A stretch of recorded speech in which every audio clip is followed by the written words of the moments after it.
Welcome to Cross Campus. My name is Dato. I'm one of the founders here at Cross Campus. Little different event than we typically have, although 10 days ago we had the president here. And when he was here, he carries a lot more security than mayors do. The thing he talked about was innovation, startups, and how that's affecting the millennial generation. The big message that came out of it is you're sitting in the middle of hundreds of startups here in Silicon Beach, and over 100 here that work out of Cross Campus, was government matters. It still matters. As much innovation and startup activity as there is, it still matters to have government build infrastructure. And we have to take action, especially on a local level. You guys are the entrepreneurs of government, and it makes a difference to us, the entrepreneurs of technology. So it's exciting for us to have you here today, not just coming from Cross Campus, but from all our members. And so with that, I want you to have fun, I want you to learn, I want you to mix with our members here as you have an opportunity to, and to welcome Deb to kick off the program. Thanks.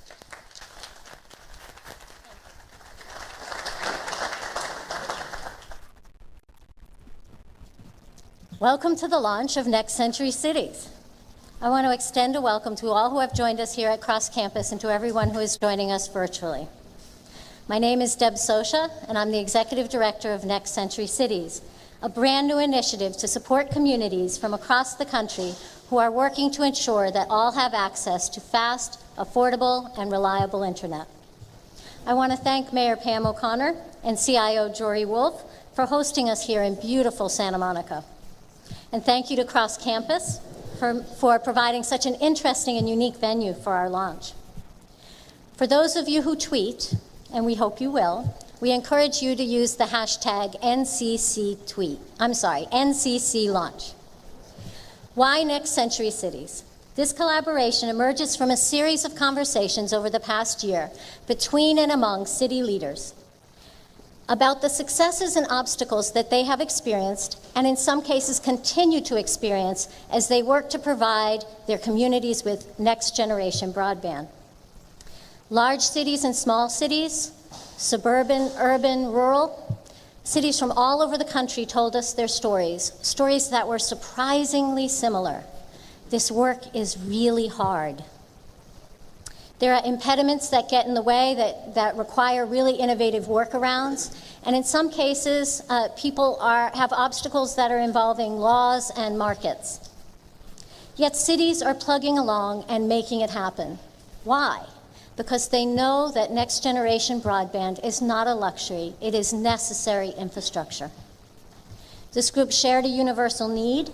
They wanted the opportunity to collaborate, to share successful practices and resources, and to stand together to lift up the most important voice in this debate, the voice of the cities, their residents, their businesses, and the leaders. For too long, this voice has been absent as we as a country have debated the future of broadband. As Next Century Cities, we do not advocate any one approach to achieve the goal of affordable, reliable, and fast internet. Each city has a local context, and that means every city's process will be different. We want to support cities as they work toward finding the right approach for them, based on the assets they have and the challenges they may face. Recently, I read an interesting article about a gentleman who was an entrepreneur. He lived in a city that did not have gig access, and he moved to a city that did. And when asked why, he said, well, of course, the gig access mattered. But it also mattered to him that the leadership in that community cared about their constituents enough to want to bring such a resource to them. That leader was focused on providing constituents with innovative, cutting-edge opportunities to learn, work, and thrive. That was a huge part of his reason for moving. In a few minutes, you'll hear from some leaders who are such innovators. Each has a different story, a different pathway, a different impetus for making change, but all have the same desired end result, next generation broadband. Next Century Cities is in its infancy, but already interest is very high. We already boast 32 founding partners and extend an open opportunity to other cities who are interested to join us. Each of our founding partners has agreed to a set of 6 core principles. High-speed internet is necessary infrastructure. The internet is nonpartisan. Communities must enjoy self-determination. High-speed internet is a community-wide endeavor, and meaningful competition drives progress. And the last one is collaboration benefits all. Our agenda this morning includes some featured comments from innovative leaders and a panel of founding partner mayors, followed by remarks by 2 city leaders who will talk about how having a gig has impacted a certain aspect of their economy. And finally, we'll hear from a panel of founding partner chief innovation officers. However, to kick off the event today, we are honored to share a special video greeting from FCC Chairman Tom Wheeler. As you know, Chairman Wheeler has spoken repeatedly this year about the importance of local networks and the power of competition. These are issues of significant importance to many of our cities, and I'm sure will be part of our conversation in the year to come. And now we welcome a man who needs no introduction, FCC Chairman Tom Wheeler. It's great to be with you today at this important event, and I'm excited to see the launch of Next Century Cities, a bipartisan organization dedicated to high-speed broadband deployment that encourages competition and community growth and supports the self-determination of cities and counties throughout the United States. This demonstrates the increasing grassroots consumer recognition of the vital importance of broadband to our daily lives and well-being. As we all know, broadband is the essential infrastructure for the 21st century. It drives economic growth, it allows communities to compete globally, and it provides critical benefits for education, healthcare, local government, and public safety. As chairman of the FCC, I strongly support the Next Century Cities recognition of the key role that competition plays in making high-quality broadband available. It drives the initial deployment of broadband and subsequent improvements in speeds and rates for end users. Throughout the country, we've seen time and again how upgrading to high-speed broadband by one provider drives competitors to follow suit. Competition drives broadband.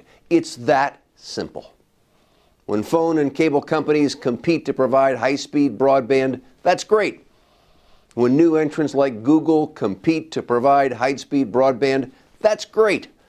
And when citizens, acting through their local elected representatives, decide they want to create a competitive high-speed broadband alternative, that's great. By empowering cities and counties to share information, resources, and lessons, Next Century Cities promotes the broadband competition communities need in order to interact and prosper in the modern world. I also applaud your commitment to considering all available options for bringing this critical infrastructure to communities, from working with incumbent providers to upgrade their networks, to the consideration of municipal broadband where it's a viable option.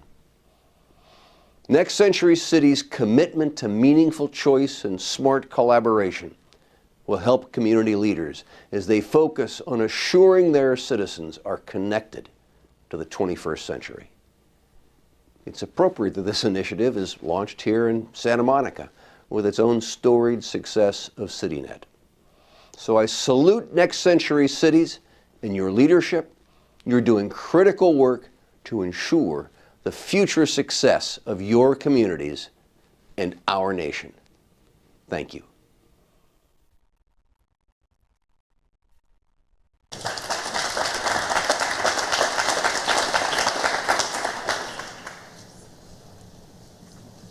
Even though FCC Chairman couldn't be here with us today, we really appreciate the time that he took to welcome Next Century Cities at our launch. At this time, I'd like to welcome to the stage today's featured speakers, Mayor Pam O'Connor, Mayor Joey Durel, and Mayor Andy Berke.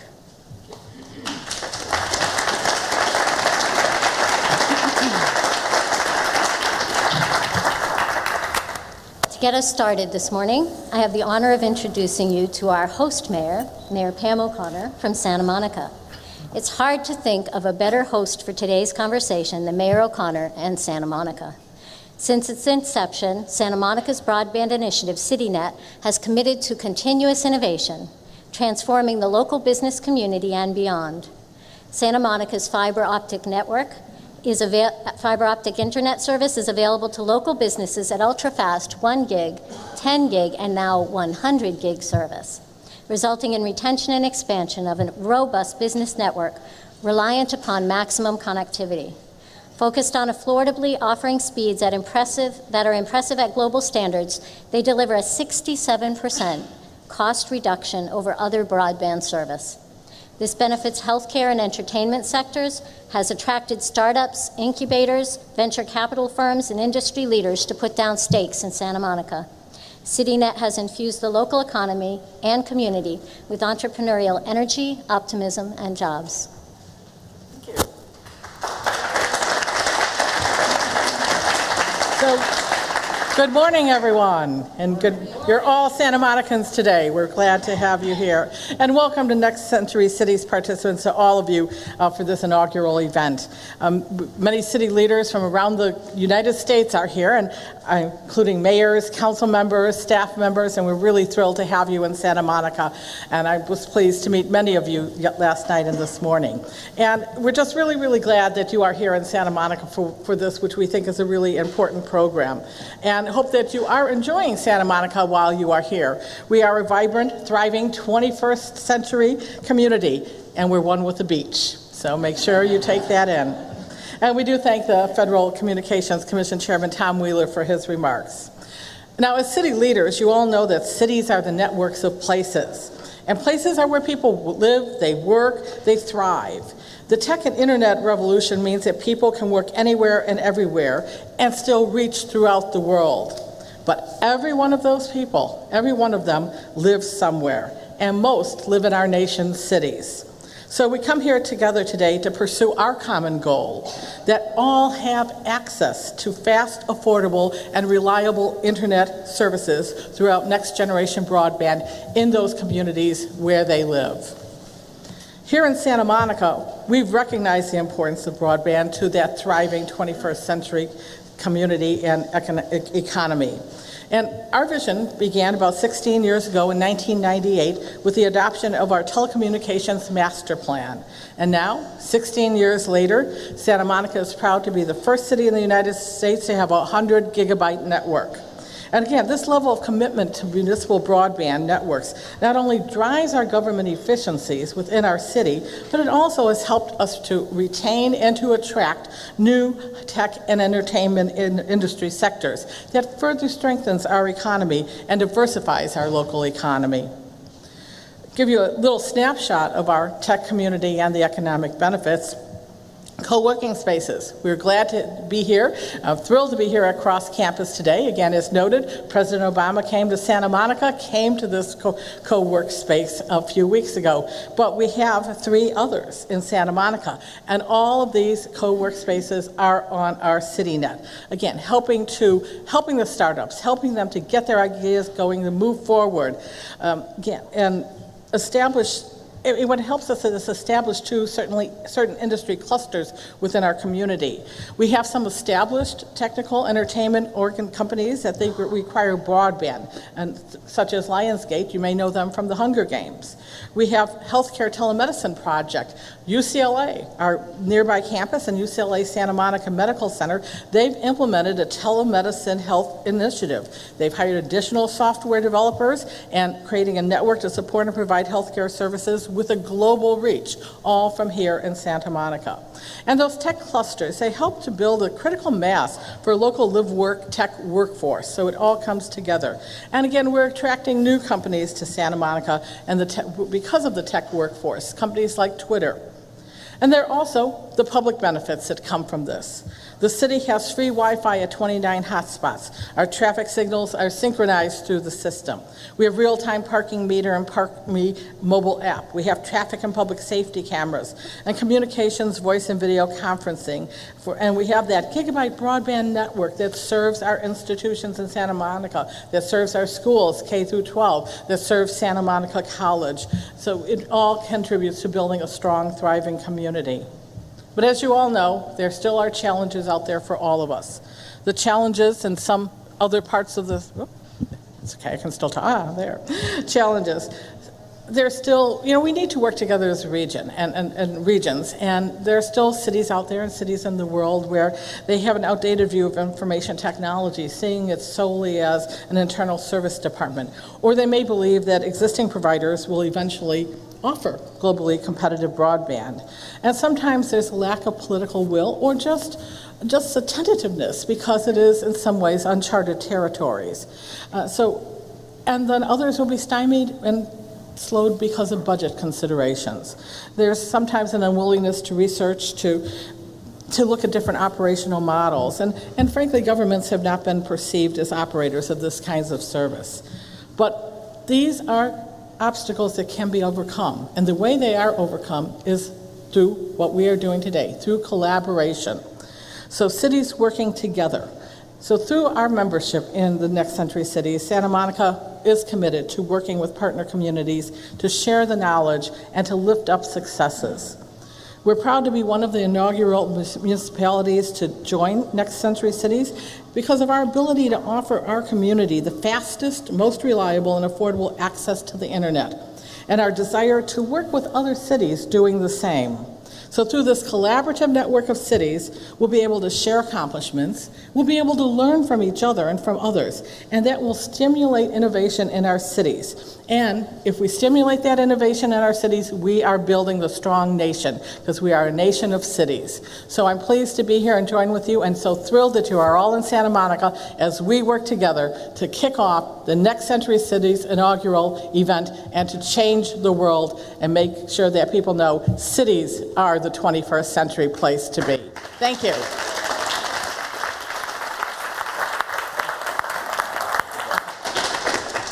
Thank you so much, Mayor O'Connor, for that generous introduction to today's program. I now have the honor of introducing Mayor Joey Durel of Lafayette, Louisiana.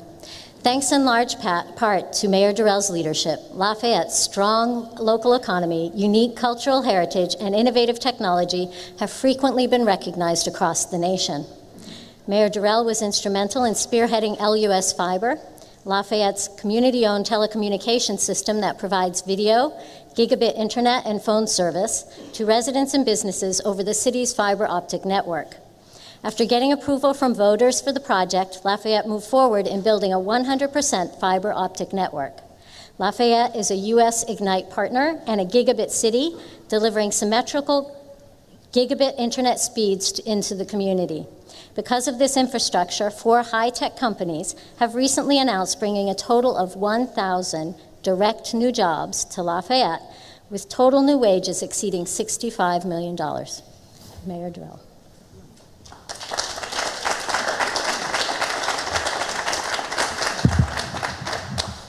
Well, I was asked to kind of talk about why is this important to the cities. Lafayette has a gigabit, but we also do an intranet. Within our city, we give a gigabit for free.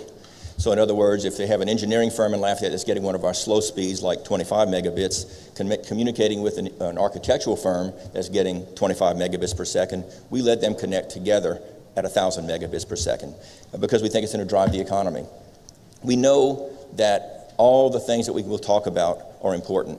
Education, healthcare, digital divide, all those things are very, very important to why you want to do these in your city.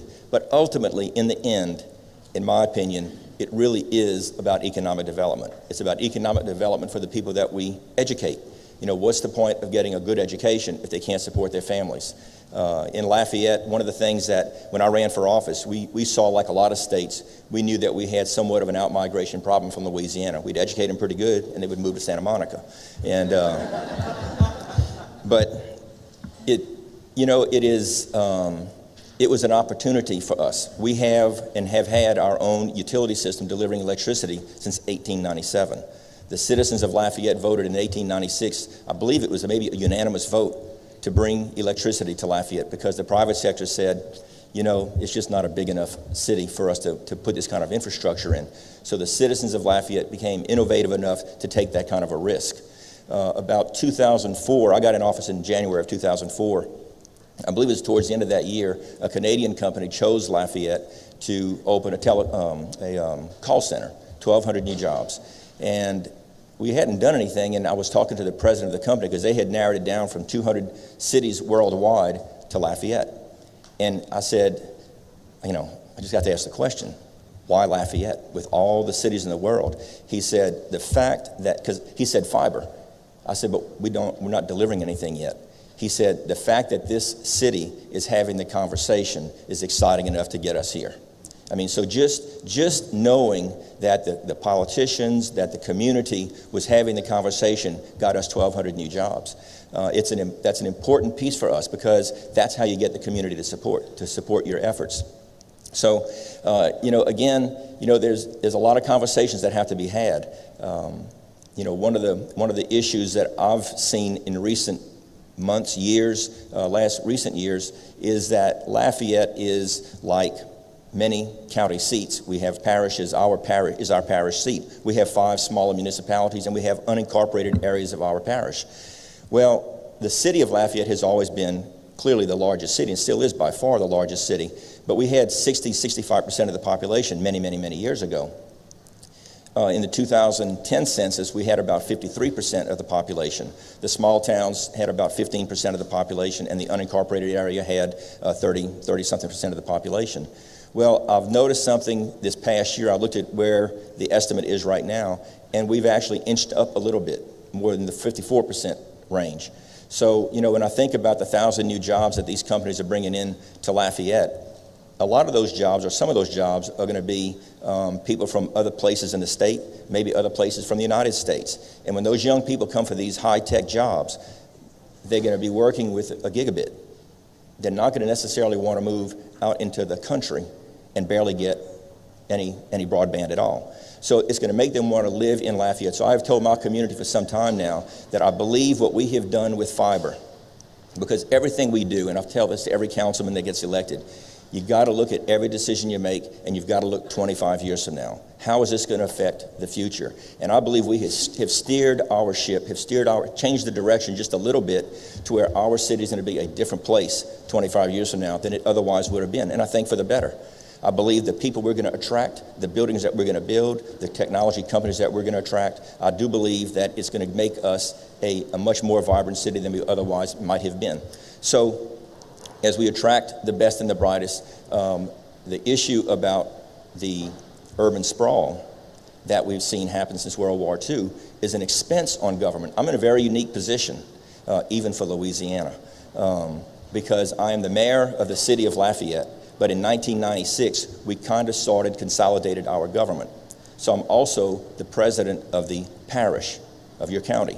So on parish-wide issues, I deal with that, and the city parish council deals with those parish-wide issues. The point of all this is I'm in a position not only to worry about my city, but I'm in a position to have to worry about the rest of the parish.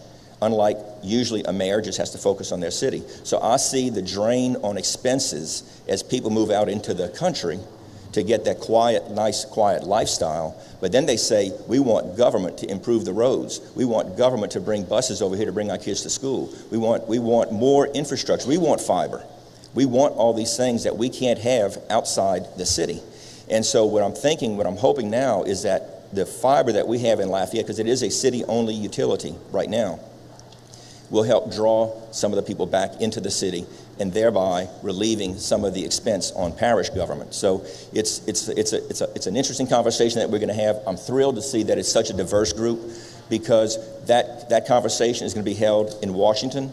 I have said for a long, long time that for my state, and I suspect for many states, the best chance we have of improving our state is through the cities.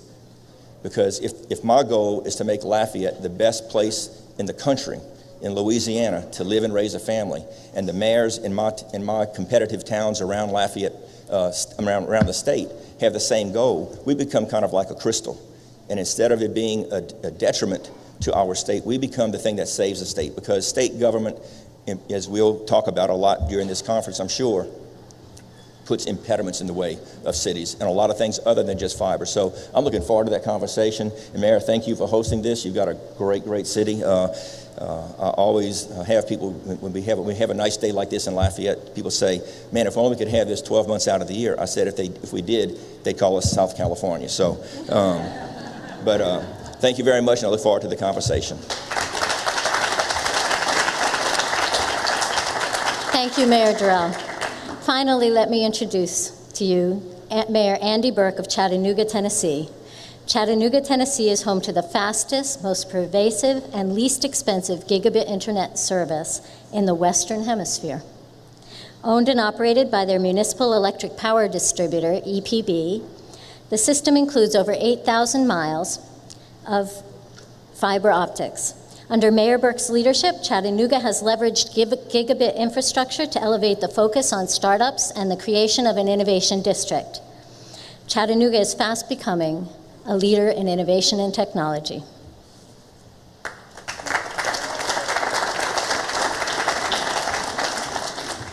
Well, first, let me say thanks, Deb, for inviting us here and for starting Next Century Cities, as well as to Friedman Consulting and the work that they did in bringing some of us together a year ago or so now. This is truly, I think, looking forward to how we build a better country when you bring leaders together, figure out what that next century looks like. I also want to say, Mayor, thank you so much for having us.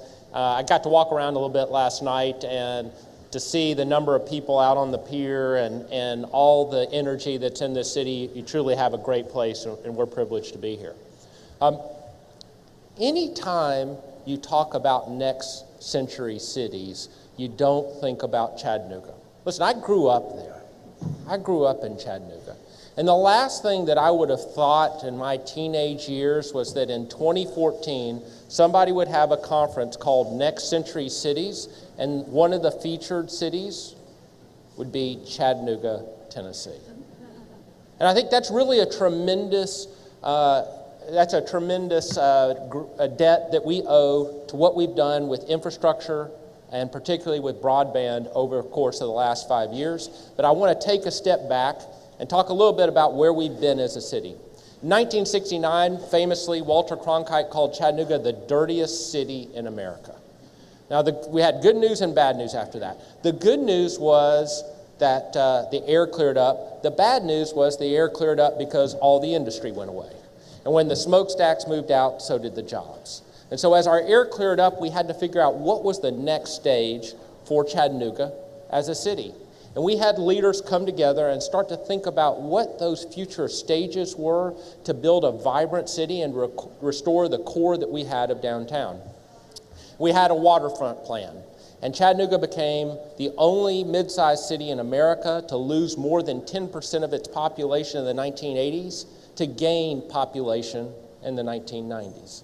And we've built upon that over the course of the last several years. But even with all that, even with what we saw coming back into our downtown, we certainly did not have any kind of innovation economy as of just, let's say, 5 years ago. And then we saw high-speed broadband come. Initially came because EPB, our city-owned electrical utility, wanted to build a smart grid, again, to every home and business throughout the entire area. I think that's something that's really special and unique that I want to emphasize about our network that I hope people in this room are looking at. Every home, every business, 600 square miles has access to this broadband internet and 1 gigabit speed. Now that is a tremendous opportunity. So what have we done with that as we built out this network? To me, even over the course of the last year, the excitement has been building. Let me start with, I think, how we approach this particular infrastructure that we have. We live in the innovation century, right? Everything that can be done by computers or robots in the future will be done by computers or robots. So what we have to add as humans is creativity and knowledge, and that critical word, innovation. Chattanooga is the home to the only U.S. manufacturing plant for Volkswagen. We make the Passat there. Anybody who wants to help our city, please go buy a Passat here in the near future. But if you go out and you visit not only Volkswagen, but the tier 1 suppliers that are located around it, you see robots that are building the car. There's nobody running with an engine from one station to the other. Everything's done by that. And just recently, when Volkswagen announced its expansion, one of the things that they did was say that they were going to put 200 research and development jobs in addition to 1,800 manufacturing jobs, because they understand the way that innovation plays a critical role in their manufacturing plant and in building the cars of the future. So as we approach our broadband infrastructure, we know that we have to take advantage of the unique place that that gives us in the innovation economy. So now what do we have? We have startups, we have reverse pitches, we have an innovation district that brings together existing businesses, entrepreneurs, university and research, and creatives from all around our city, and gives them one place to have the connections that truly spark innovation and creativity. We see a commitment to open government, whether that means open data, which we've seen, or innovation at the government level, so that we can figure out how we best provide services using our innovative network and our high-speed broadband. All that is going on in Chattanooga, Tennessee. Now, this is a tremendous opportunity. I remember as I grew up going downtown as a teenager and thinking, this is a great place to take a date because you can be alone.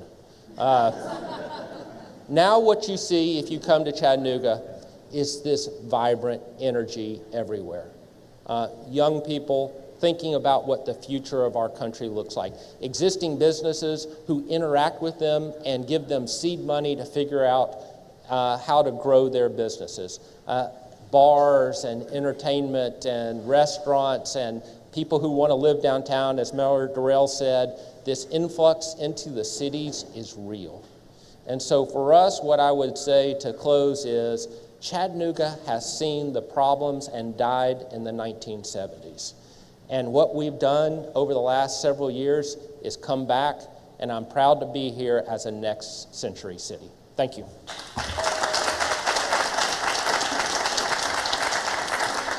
Thank you, Mayor Berke. What a fantastic way to open our program. These leaders are setting a high bar for 21st century leadership, and at Next Century Cities, we want to support all of our mayors and leaders in the room, and also all those who are interested in standing up for what it takes to build communities that can thrive in the 21st century.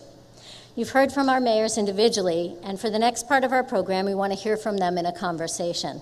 But first, let me welcome to the stage Mayor Dana Kirkham from Ammon, Idaho, and our moderator, Susan Crawford. Ammon, Idaho manages a municipal utility that has installed 30 miles of underground fiber optic cable, which serves the city's operational and public safety needs. Ammon has used a community-driven process to help create a competitive environment, supported consumer choice, and driven down prices, all of which it has done without accruing debt. We're also incredibly lucky to have Susan Crawford join us today to moderate this panel. In her many writings in the media, Susan has been an indefatigable champion of city-level networks that deliver for communities. Susan is the John A. Riley Visiting Professor for Intellectual Property at Harvard Law School. She's a professor at the Cardozo School of Law and is a fellow for the Center for Democracy and Technology. If that weren't enough, she's also the author of Captive Audience and the author of the newly released book, The Responsive City, which if you haven't read it, you should. It's fabulous. Her work has encouraged active debate and helped to elevate this conversation nationally. In addition to her current role, Susan has served as Special Assistant to the President for Science, Technology, and Innovation, and co-led the FCC transition team for the Obama administration, and served as a member of Mayor Michael Bloomberg's Advisory Council on Technology and Innovation.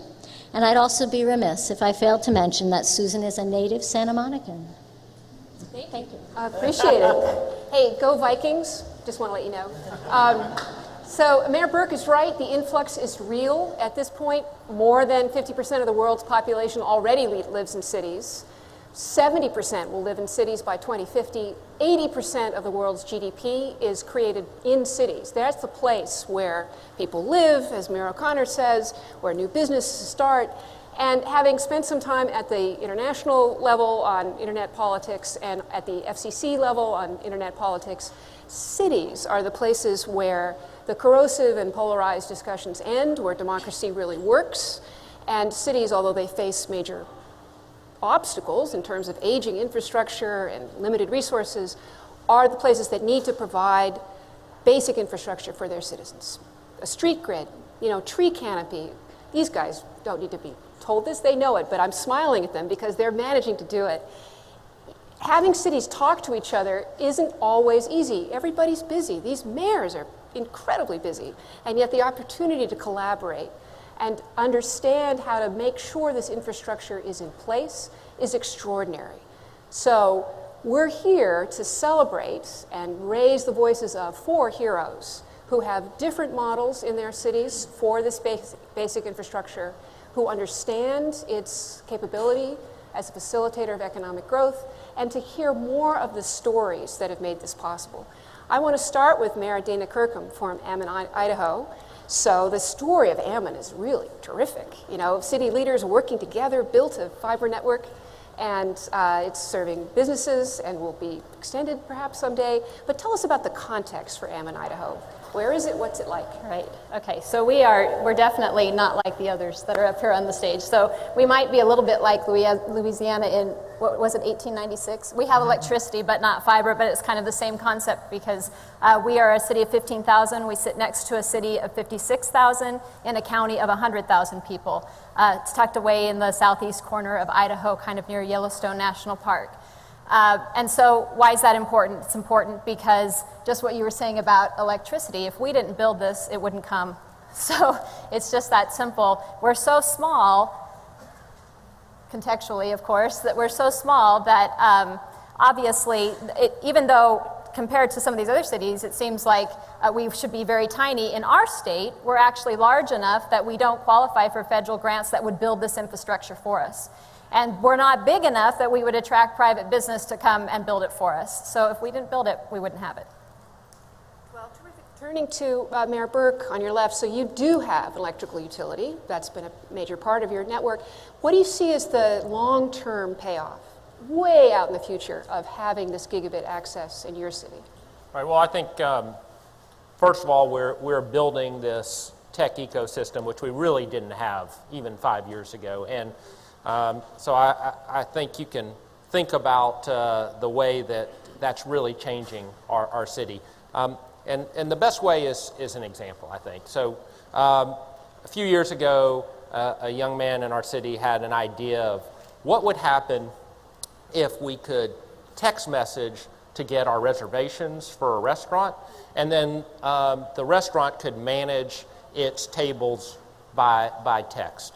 And so he started up, he went to one of our 48-hour launches, which was begun as a result of our gig.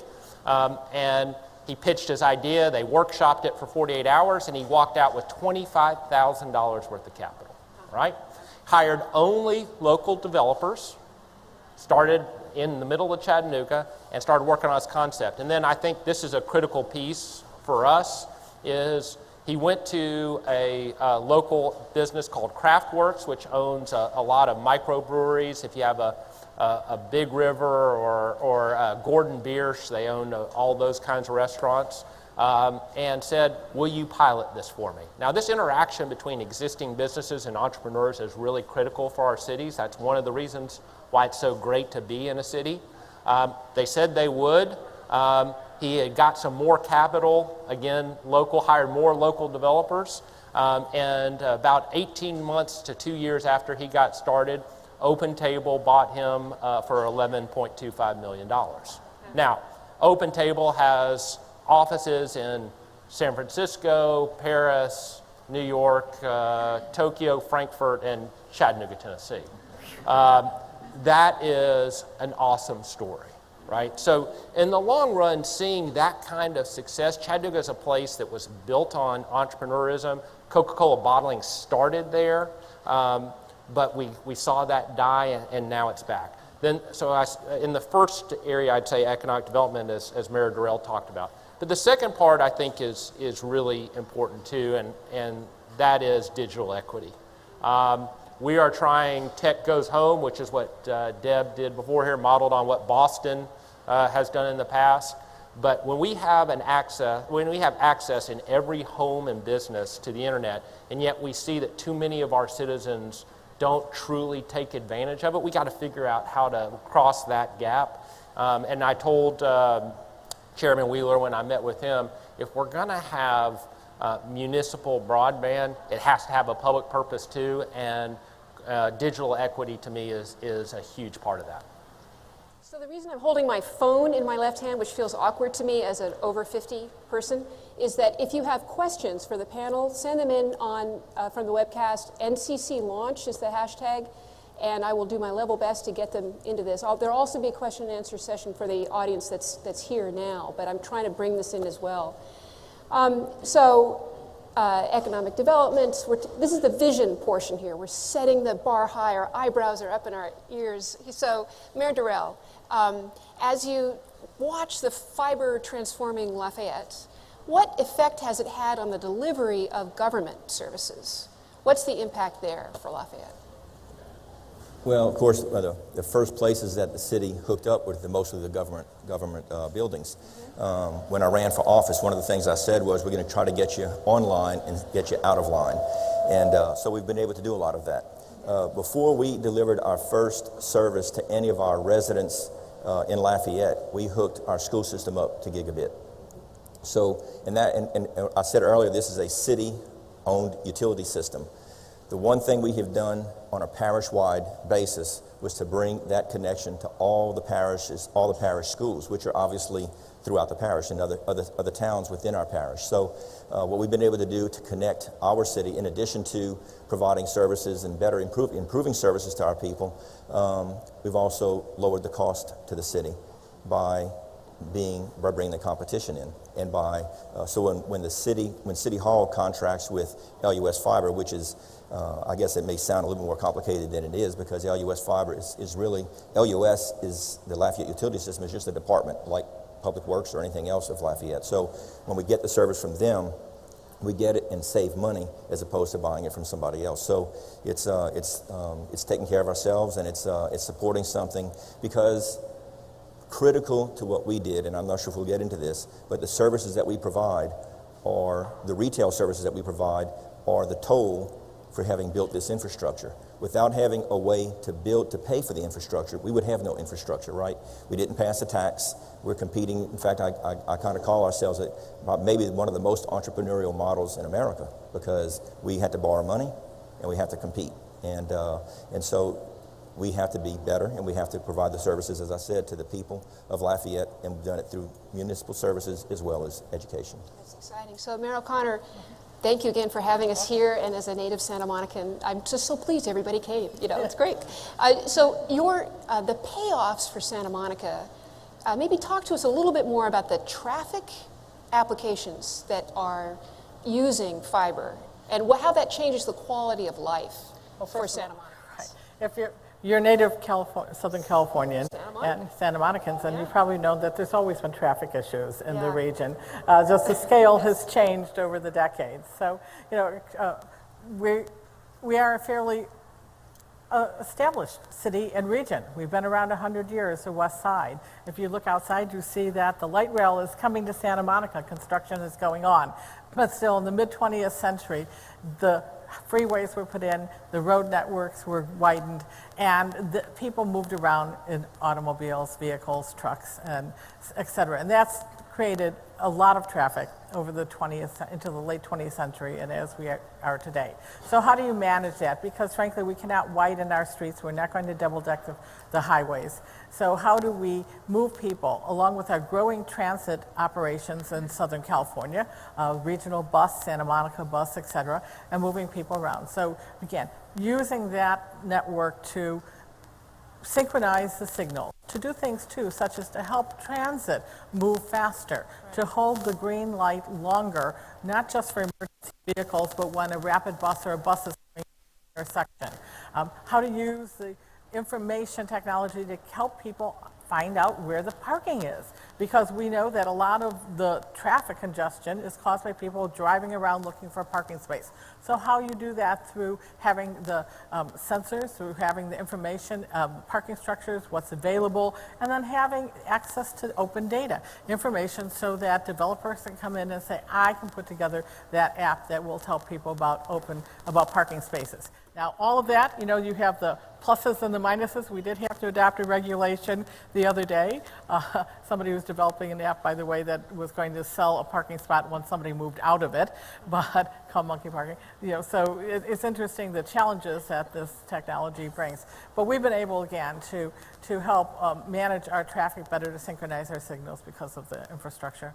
So the Twitterverse is commenting that this is an amazing panel of mayors. I think we all agree, but here's the feedback, and they have a question for you again. Oh, no. What would you say to a city that doesn't have a municipal electric utility? So Lafayette and Chattanooga both have it. Isn't it just too expensive to think about this if you don't have a utility? Well, that's where you have to be a little bit more creative and thoughtful and learn from each other. We don't have an electric utility. We are part of a region, so we get our electricity from Southern California Edison. But we did have an opportunity when we were looking into renewing our cable franchise in the 1990s to say, how would we negotiated with them to build a network, to build a fiber network. And we used funds that we saved and funds we got from that to help put into a fund to build that network, again, under the umbrella of establishing that telecommunications master plan.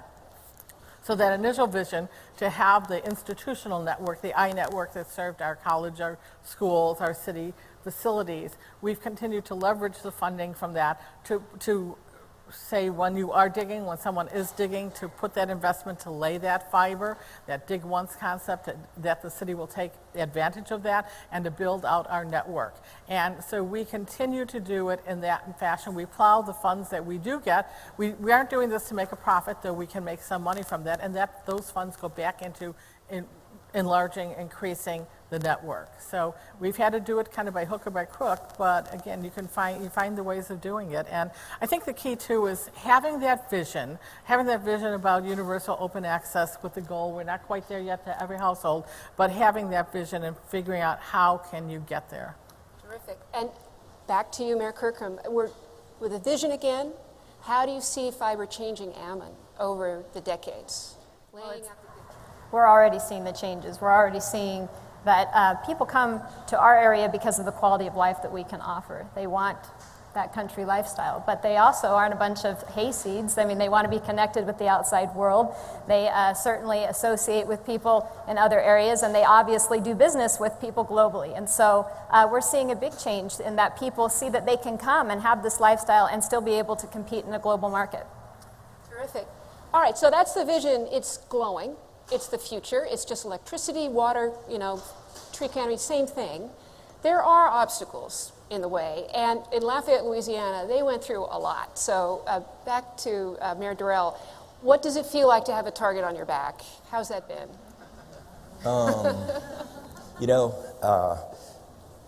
I never was in politics involved. I never was in politics at all in my life until I did this. And I had retail stores. And so, you get into it, and friends of yours who also weren't involved with politics come up to you and say, a couple of years later, a year later, Joey, is your skin any thicker? And I said, no, you just learn to fake it better. And but the other thing is, especially when we were going through this battle, and we did have a battle, we spent several $1 million more than we had to spend taking this ultimately all the way to the state Supreme Court, where we kicked their butts. And anyway, I had a lot of friends that came up to me, and people would say, Joey, how do you deal with it? What they're doing, what they're saying, the pressure and that sort of thing. And I would lean over quietly into their ear and I would say, what they don't realize is, I like the battle. So it was, it's one of those things where I told you a while ago about the out-migration problem that a lot of states have, and Louisiana was not any different.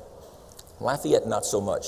We've always been different than the rest of the country. We never got, our unemployment rate in 2007 was 2%. During the worst of times, we got up to about 6% maybe. Property values never really declined. But I ran on one, because people get, everybody who ever runs for office for the first time, every single politician gets asked by friends and family, why in the world would you do this? Why would you do this to your friends and to your family and to yourself? And my instant answer was, I want my kids to stay home.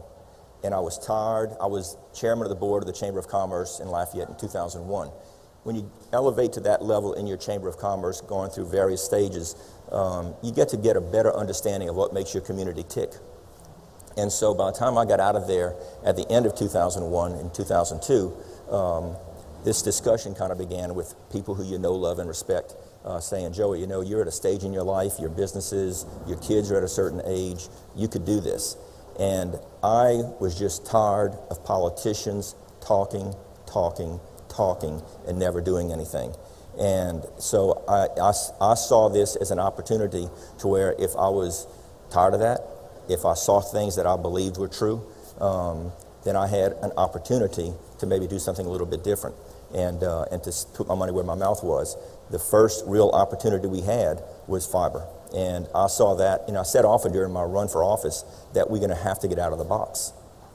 I learned very quick, to your question, I learned very quick, is the reason politicians don't get out of the box because it's very comfortable in the box. It's very, very uncomfortable outside the box. But if you're going to make those, what's the old word we used to use, paradigm shifts, if you're going to make those real changes that can make a difference in your community, it's going to require, in many cases, getting out of the box, and you've got to be prepared for that discomfort. There's an opinion from the Twitterverse. Mayor Durel likes to have a target on his back. The industry didn't know who they picked a fight against. So that's great. So back to Mayor Berke. Have there been obstacles in Chattanooga? Any rolling out the fiber in your experience? Sure. I think there's obstacles with all this, and we got sued. Mayor Durel got sued. I think Louisiana, there's probably this tradition of getting in the fights, right? There's a true history of that with their political leaders. And I think in Chattanooga, it was a different entrance into the market because we started to do the smart grid.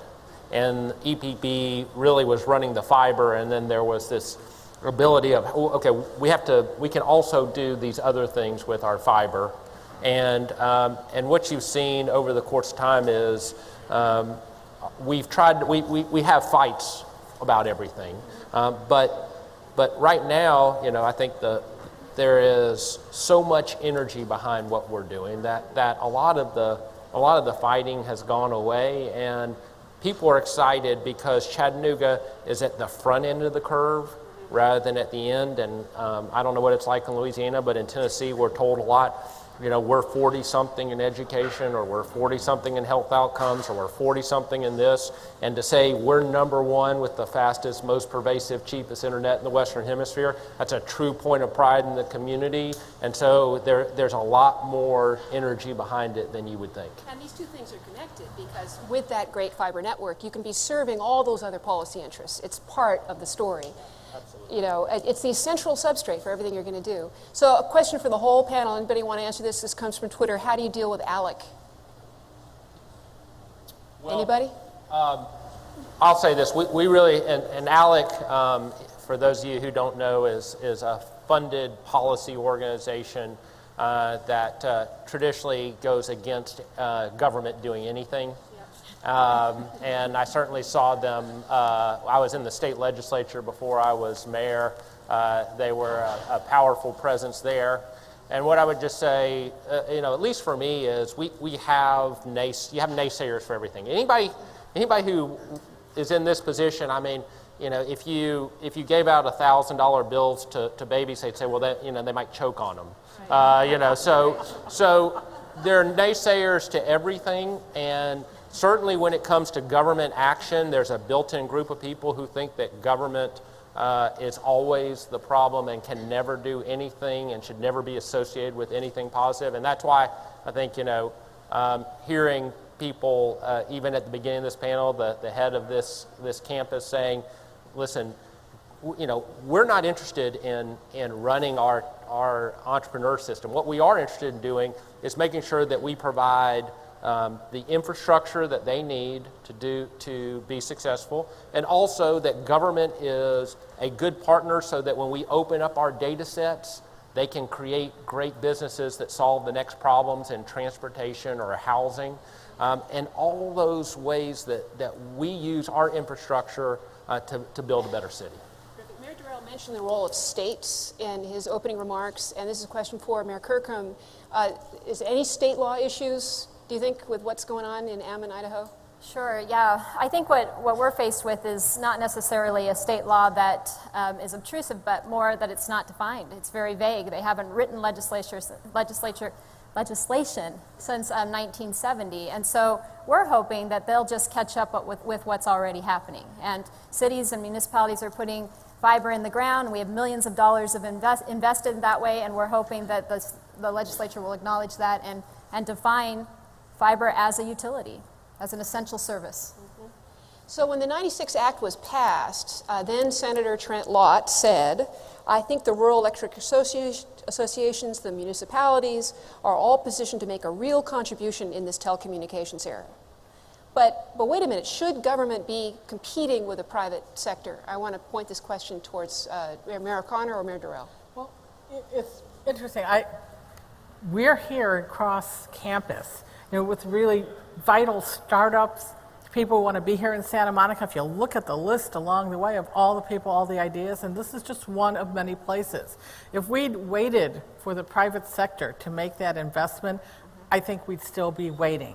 So our investment and our saying we're going to grab it, we're going to move forward, we're going to build this network has been what has fertilized the private sector.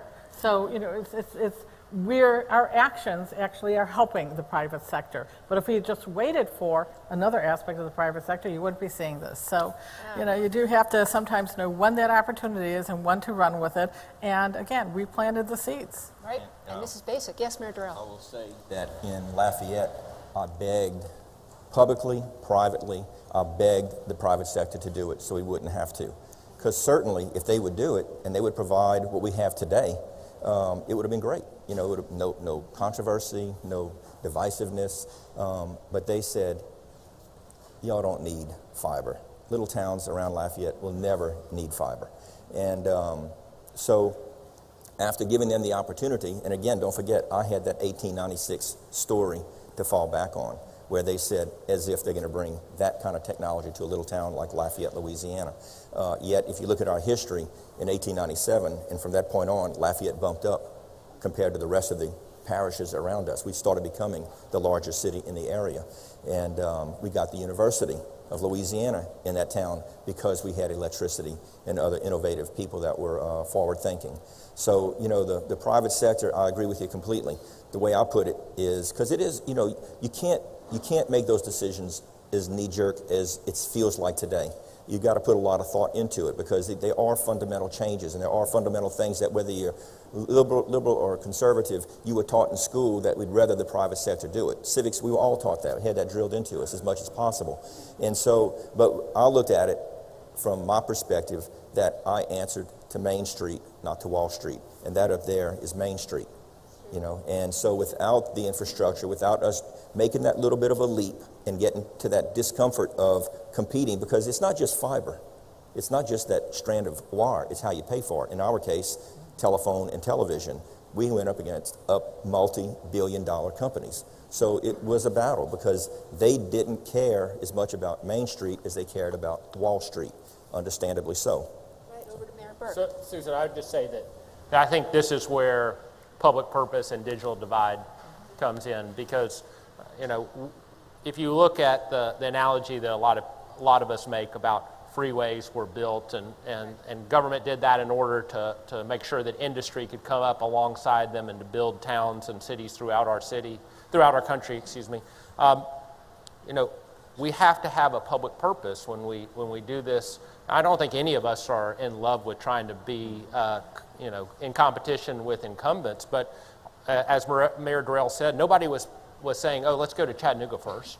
And then the second part is, for us in particular, I think that's one of the reasons why I love the fact that we go to every business in every home. Because that allows us to truly figure out what the public purpose is of this utility, and to say that it is real infrastructure that reaches every one of our citizens, no matter their station or income. And let's figure out how we can provide that bump up that Mayor Durel is talking about to each and every one of our neighborhoods. So over to Mayor Kirkham. So you have a different model than the other three cities here, an open access model. Could you talk to us a little bit about that and tell us why it was the right decision for Ammon? Well, I think that it's the right decision for Ammon because of what I stated in the beginning, because of our size and our circumstance. If we were bigger, we wouldn't be having this discussion because private industry would have already done it. And if we were smaller, the federal government would have come in and we'd have one provider, and we still wouldn't be having this discussion. So open access is right for us, and particularly where we are, we're a very conservative community, maybe one of the most conservative in the nation.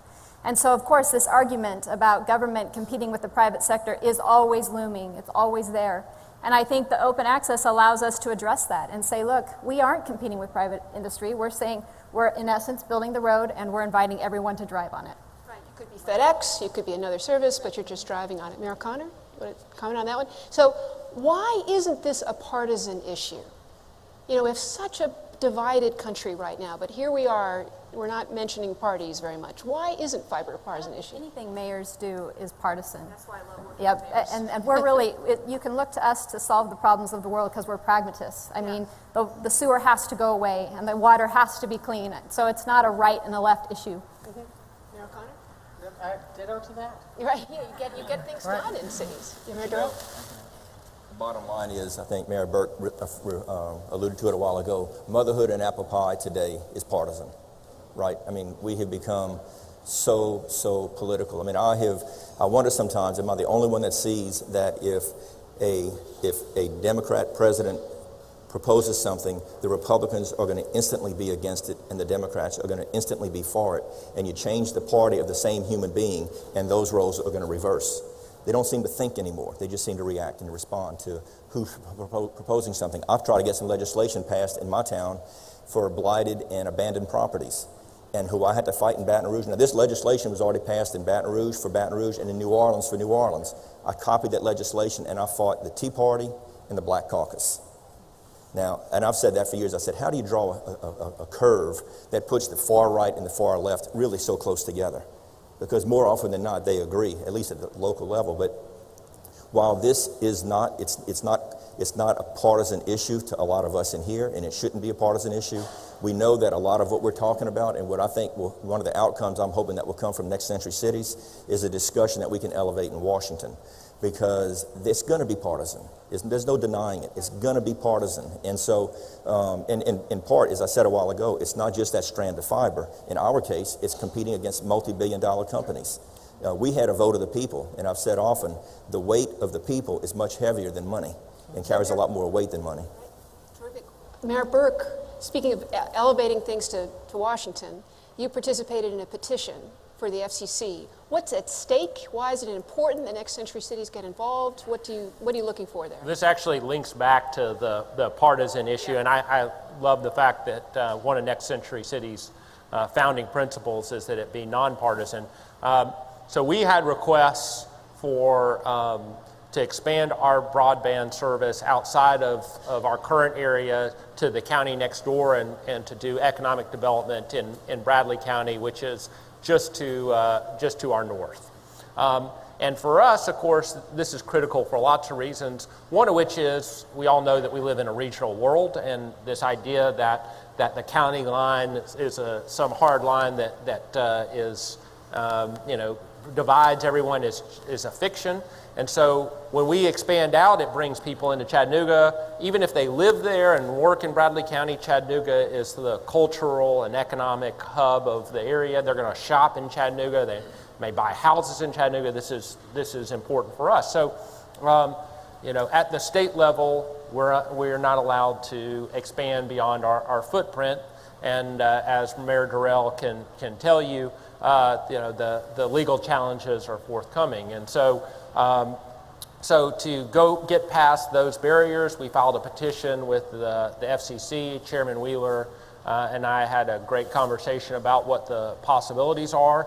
And so we're looking to expand just to our north. But we should note that the same time that we're trying to do this, a Tennessee Congresswoman named Marsha Blackburn has a bill to stop us, stop the FCC from their action. And so while we'd all love to say that this is nonpartisan and what we do on the local level that's nonpartisan, the more that cities connect up, the more that this expands, the greater the danger that it becomes partisan, and the more important it is that that groups like Next Century Cities tell everybody and work to make it nonpartisan.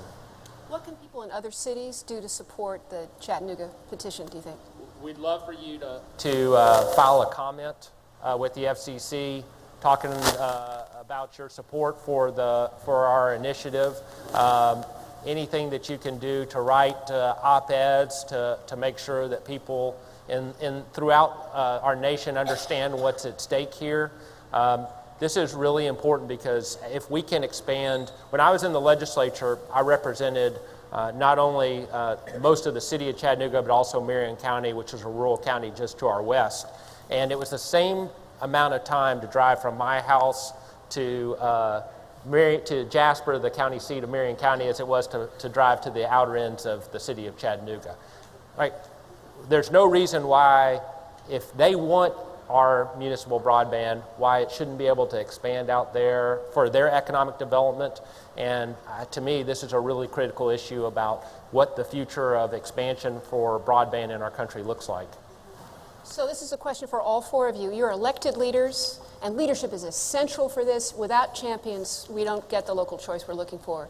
You've all put this at the center of your agendas. What would you say in one sentence to a city manager, city council member, some elected official who isn't quite sure that this is even relevant to their day-to-day priorities? So starting with you, Dana Kirkham, what's your pitch? Say, get on board or be left behind. Okay, that's a good one. Get on board or be left behind. Mayor Berke. If you want to be a next century city, you have to have an innovative economy, and the government's role is to build the infrastructure that makes that happen. Terrific. Mayor Durel. Care more about the next generation than you do about the next election. Yeah, Mayor O'Connor. I'll go with Nike, just do it. Just do it. That's excellent. All right, it's time for questions from you guys. So put up a hand. Anybody for these amazing mayors? Do I see in a hand? There's a mic going around here, or I will just go off to Twitter and ask more questions. Okay, let's go. Motherhood and apple pie. Twitter's saying all kinds of things here. Broadband isn't a partisan issue. How do we get to the tipping point for the nation as a whole? What I view cities eventually linking together with these gigabit networks, providing a sandbox for experimentation with new apps, and then the whole nation makes the switch. What do you see as the next steps that are going to get us there? Anybody? Any of you? Mayor Durel? No doubt. What has made America great in at least one aspect of it is competition. And if you want to get companies, in our case, one of the big companies we had to fight, they don't exist anymore, called Bell South. I learned during that battle that the greatest asset on their books was copper wire.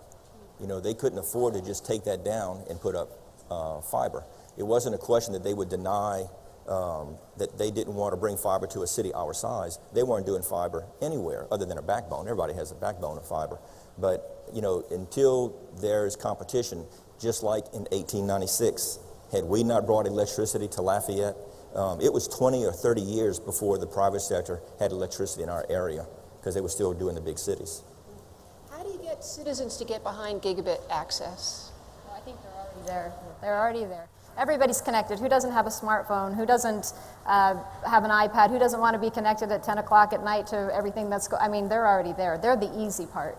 But with all the warring priorities for a city, making sure that there's affordable housing, that other infrastructure is functioning, how do you get citizens to see this as a priority too? Mayor O'Connor. I lost my train of thought. Okay. Well, the train, they're going to put it in a train right here. Train right there, Yeah. right there. Yeah. I think sometimes I know. I was thinking it's not just people, but also city governments. Right. Like you said, you're kind of wrapped up in that moment, the day to day, what you need to do.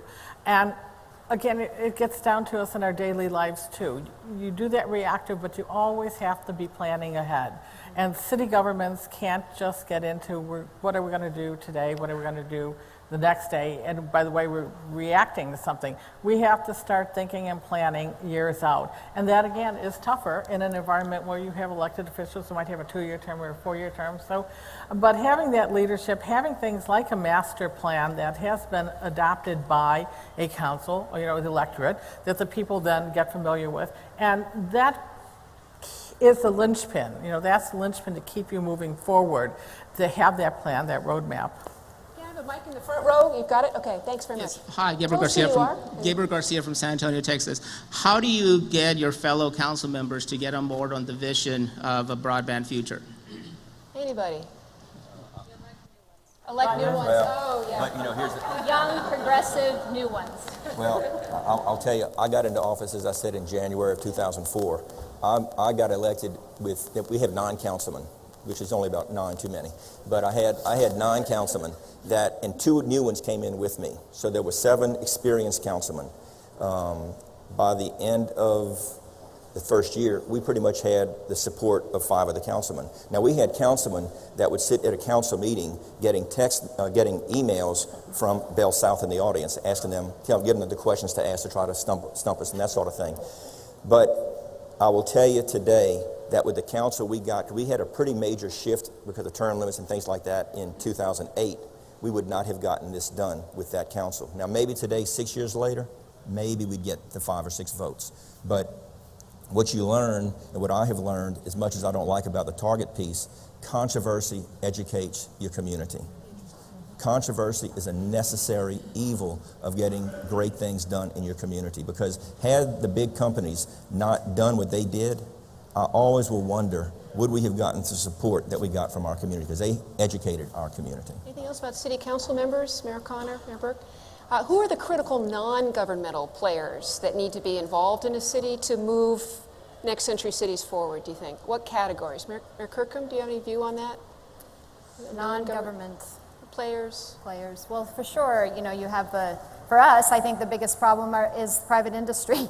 I hate to say it, but the big players for us are CenturyLink and Cable One, and they stand the most, what they perceive, they stand the most to lose, even though that's not true. And so helping them understand that we aren't competing with them and that this is still a vehicle for them to use and play on is difficult, because they're entrenched and they're the big fish.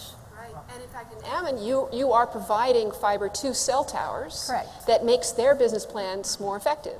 Correct. So you'd think they'd be with you. You would think. Yeah. Mayor Burke? I think we just have to make sure that we identify the problem we're trying to solve. Yeah. And that's always helpful. So what are you trying to do with fiber? And if it's just, well, we really need super fast internet, right, nobody has to load google.com faster today. And so the issue is saying what we're trying to do with high-speed broadband is really important. So in Chattanooga, and I think that leads you to figure out now who needs to be at the table. So in Chattanooga, we know that we had this history of entrepreneurship, and we saw that go away. And so for us, getting high-speed broadband has enlivened our startup scene and made us a totally different city with excitement and energy and vibrancy.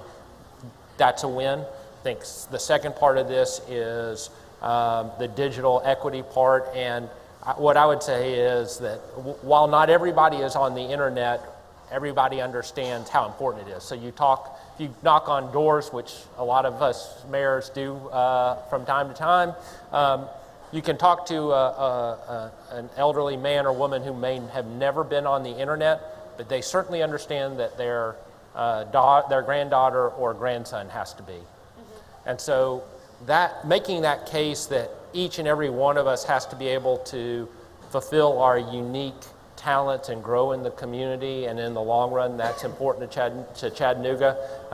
That's part of it. And then I would just say, again, stretching it beyond our cities, this is an international issue. Again, the United States is where we are because we're the innovators of the world. And when we lose that advantage, then we're going to be in a scary place. And I don't think we have to, and I certainly don't think we should. But when we talk about what comes from high-speed broadband and being, again, at the head of the curve, it's that creativity, it's that innovation that makes us the United States. It's true. I was in Stockholm interviewing 20-somethings there, and they're totally optimistic because they assume gigabit access for almost no money, $30 a month, to tell you the truth. And they're all going into new businesses, virtual reality design, things like that. When you imagine the future, gigabit for what is a really terrific question. And I've talked about local government services, monitoring infrastructure, making the city more visible to itself. What else can you imagine as mayors for the future of your cities that's possible with fiber? One of the things that is most exciting to me is not knowing the answer to that. Oh, great. No, but the reason I say that is we know that our parents, in many cases, our grandparents for sure, referred to their utility bill as the light bill. Because that was it. When they first got it, that's all they did with it. And so, my chief administrative officer the other day said, imagine what technology is going to be 10 years from now. I said, it's going to be a whole lot different than what it's going to be 5 years from now. Right. So, it is exciting to know that there are innovators out there that are going to do things that we can't even imagine right now. Right. Andy? Oh, sorry, Mayor O'Connor first. Okay, and what it's about quality of life and supporting lifelong learning. And that lifelong learning, how we evolve and change, and having that support there, whether it's from libraries, and as you know, our libraries are evolving from just repositories of books to repositories of electronic information. Again, it supports that lifelong learning. Absolutely. Mayor Berke. Well, when I talk to existing businesses about our innovation district, Volkswagen has agreed to be part of it, and I would say to them, don't we want to be the city that solves the issue of when you want to go to a restaurant at the corner of Market and Fifth, you want to type in the address and tell you where the nearest parking space is. Don't we want to be the city that solves that? Don't we want to be the place where we understand when we're watching a Colts game and we want to buy the Andrew Luck jersey, we can just click on him on our TV and buy his jersey.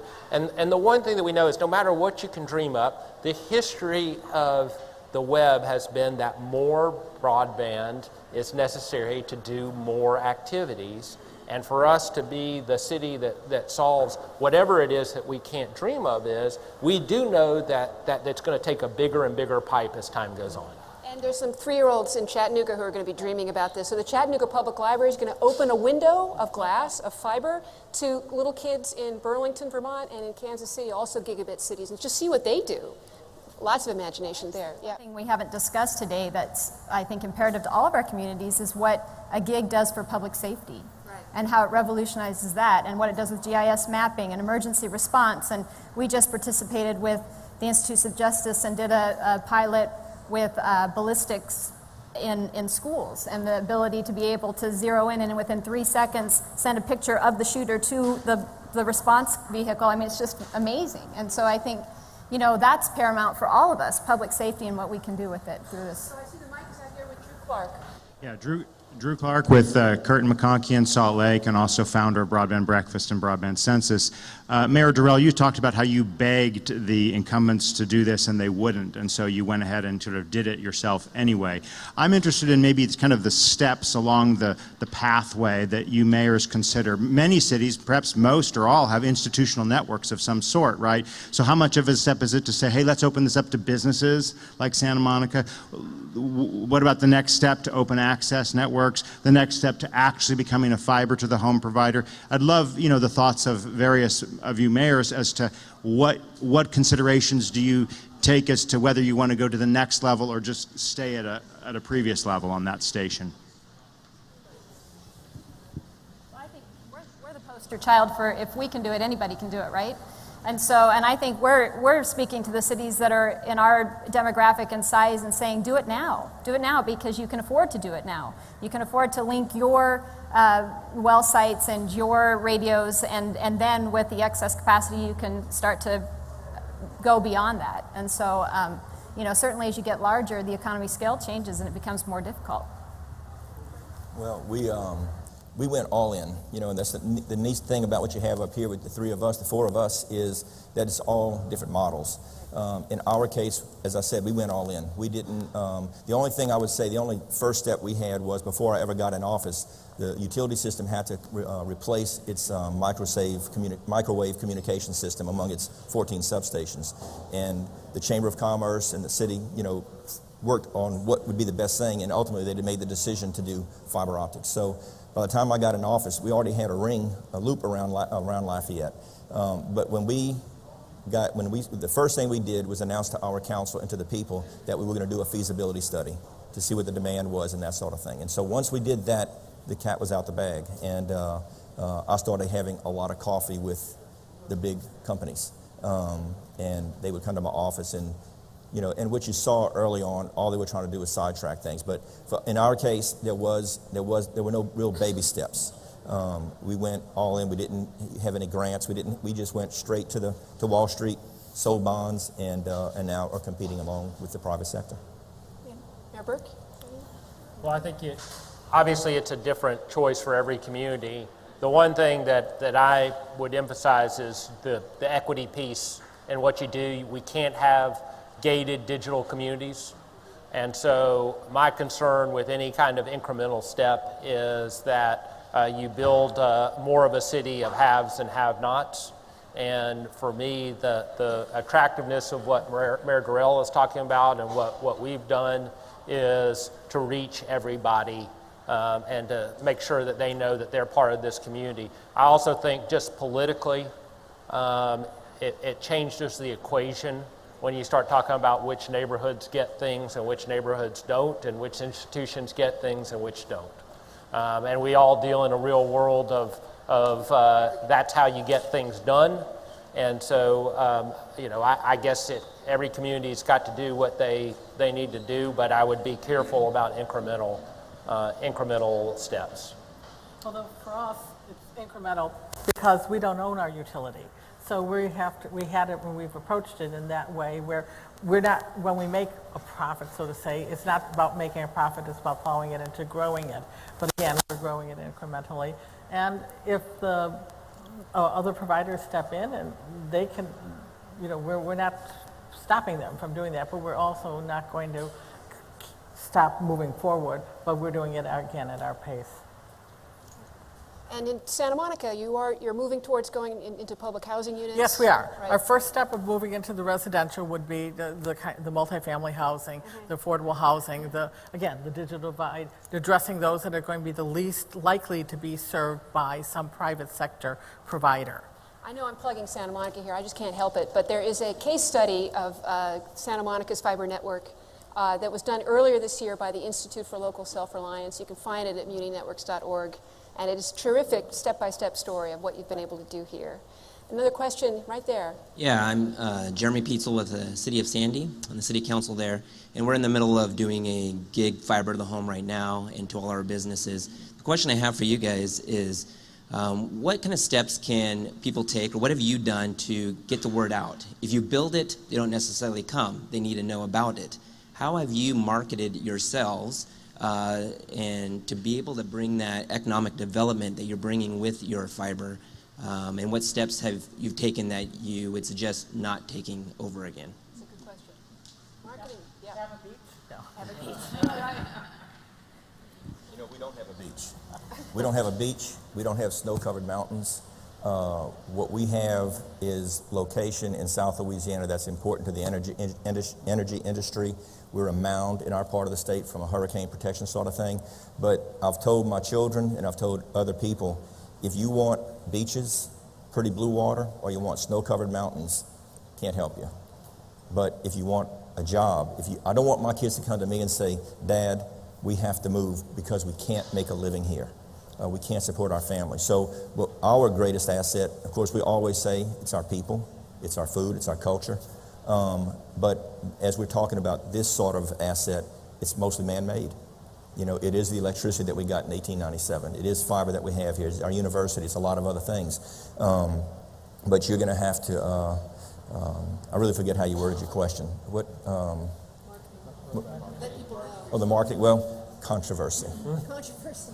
I'm going to tell you, I don't know how it's going to happen in your town, but in our town, by the time it got to a vote of the people, it was a 62% vote in favor. And it was the greatest education method we could have ever asked for. Right. And electrification was the major policy issue of the 1930s presidential campaign, so no reason why fiber couldn't be that one. Mayor Burke.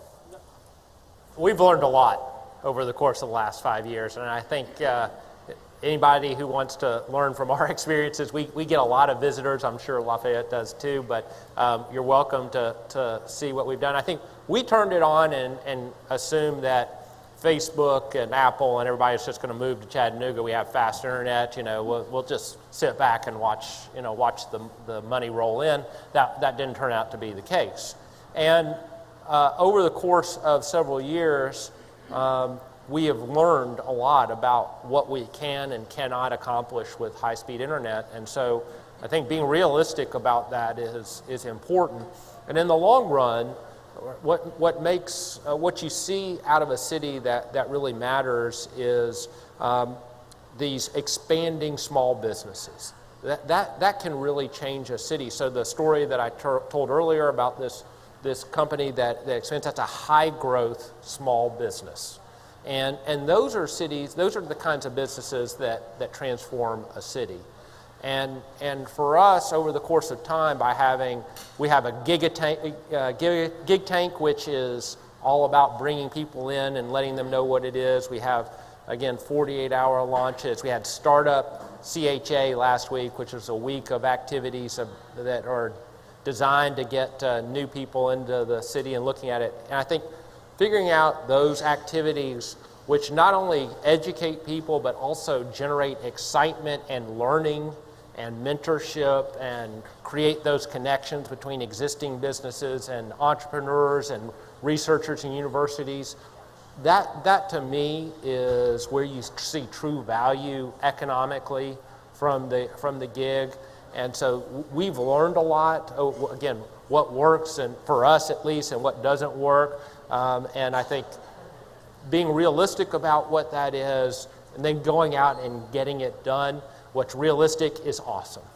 And so pitching that the right way and making sure that your community understands what that is really important. So I have an image of a lot of mayors hunched over their laptops, watching this, getting really jealous, saying, how can I participate in Next Century Cities? So you're busy, you're a mayor. Why is Next Century Cities a priority for you? It's a question for the whole panel.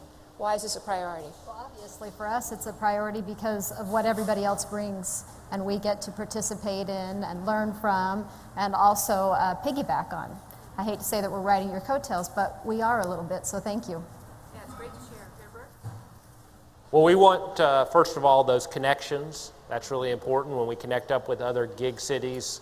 That really helps us. I know US Ignite, which is here, has been incredibly helpful in hooking us up with other gig cities. So that's an important piece. The second part is just not only the actual physical connections, but learning about what's going on in other cities. I told you earlier we're doing Tech Goes Home, which is a digital equity piece, and learning what other cities have done to expand the opportunities for all their citizens to participate in the tech world is really important. And then finally, I think for me personally at least, believe in this country and what we've done in the past, and we want to spread the word about what's great for our entire country because we have seen it work in Chattanooga. Mayor Durel. We're here to contribute. As I said, we're all in. I have said for a long time that I felt a strong, heavy responsibility to America because at the time that we did what we did, we were the largest city in America to have accomplished what we accomplished. And it was very important. I think one of the reasons we had the battle that we had was the incumbents didn't want to see a city our size successful. And so it is what we have today is we have, I think, like I said, we provide all the services. We want to do what other cities did before us. We want to help inspire you and do anything we can to help you, and that's what we want to contribute to Next Century Cities. And our gracious host, Mayor Connor. And what makes public government different is from the private sector is our information is not proprietary. We are here to share. We are here to help people have better lives, and that's within the city of Santa Monica, within our region, and then working with cities around the country. So that collaboration, that partnership, that open access to information and best practices, that's something that city governments can do and share, and we're very good at it, and let's get even better at it. Terrific. So please join me in thanking our panel of visionary, effective mayors.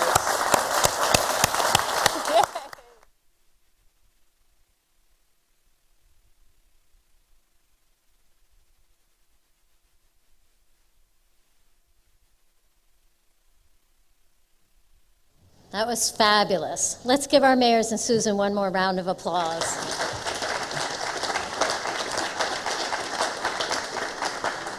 Now, before I invite up our next speaker, I want to acknowledge all of the Next Century Cities elected officials in the room. I am really impressed by how many folks came today from all over the country to be here for this event. You've already met Mayor Kirkham, Mayor Berke, Mayor Durel, and Mayor O'Connor. We also have Mayor Pro Tem Lucas from Centennial, Colorado. We have Mayor Gerard from Champaign, and Deputy Mayor Tim Bruno, also from Champaign. We have Mayor Nicholson from Montrose, Colorado. We have Vice Mayor Gary Chesney from Morristown, Tennessee. We have Mayor Boudreau from Mount Vernon, Washington. We have Mayor Nicholson from Ponca City, Oklahoma. We have Town Manager Rick Bates and Select Board Member Parker from Rockport, Maine. We have Jeremy Peetzold from Sandy, Oregon, and also Mayor King from Sandy, Oregon. We've got Supervisor Coonerty from Santa Cruz County. We have Alderman Smythe from Urbana. We have Mayor Utz from Westminster, Maryland, and also Councilman Wack from Westminster. And we have Mayor Trebelhorn from Winthrop, Minnesota. So I want to thank you all for taking time and being here with us today.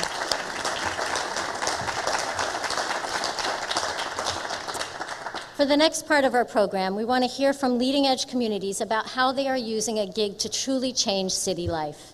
At the end of the day, the infrastructure isn't important for its own sake, but for how it can change the lives of the people who live in our communities.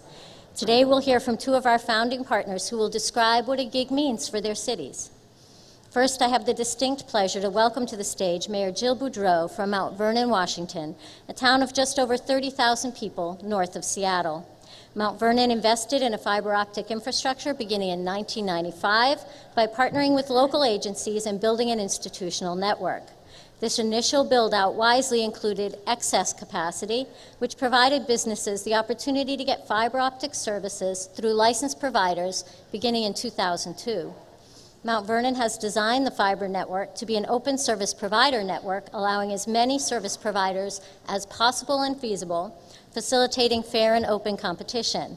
The city has worked in partnership with Skagit Regional Health by connecting regional hospitals, medical clinics, and a regional health information exchange.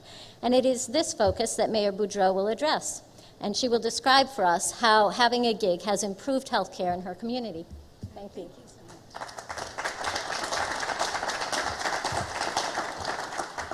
Thank you so much for having me here today. I'm hoping my slide will come up in just a moment. There we go.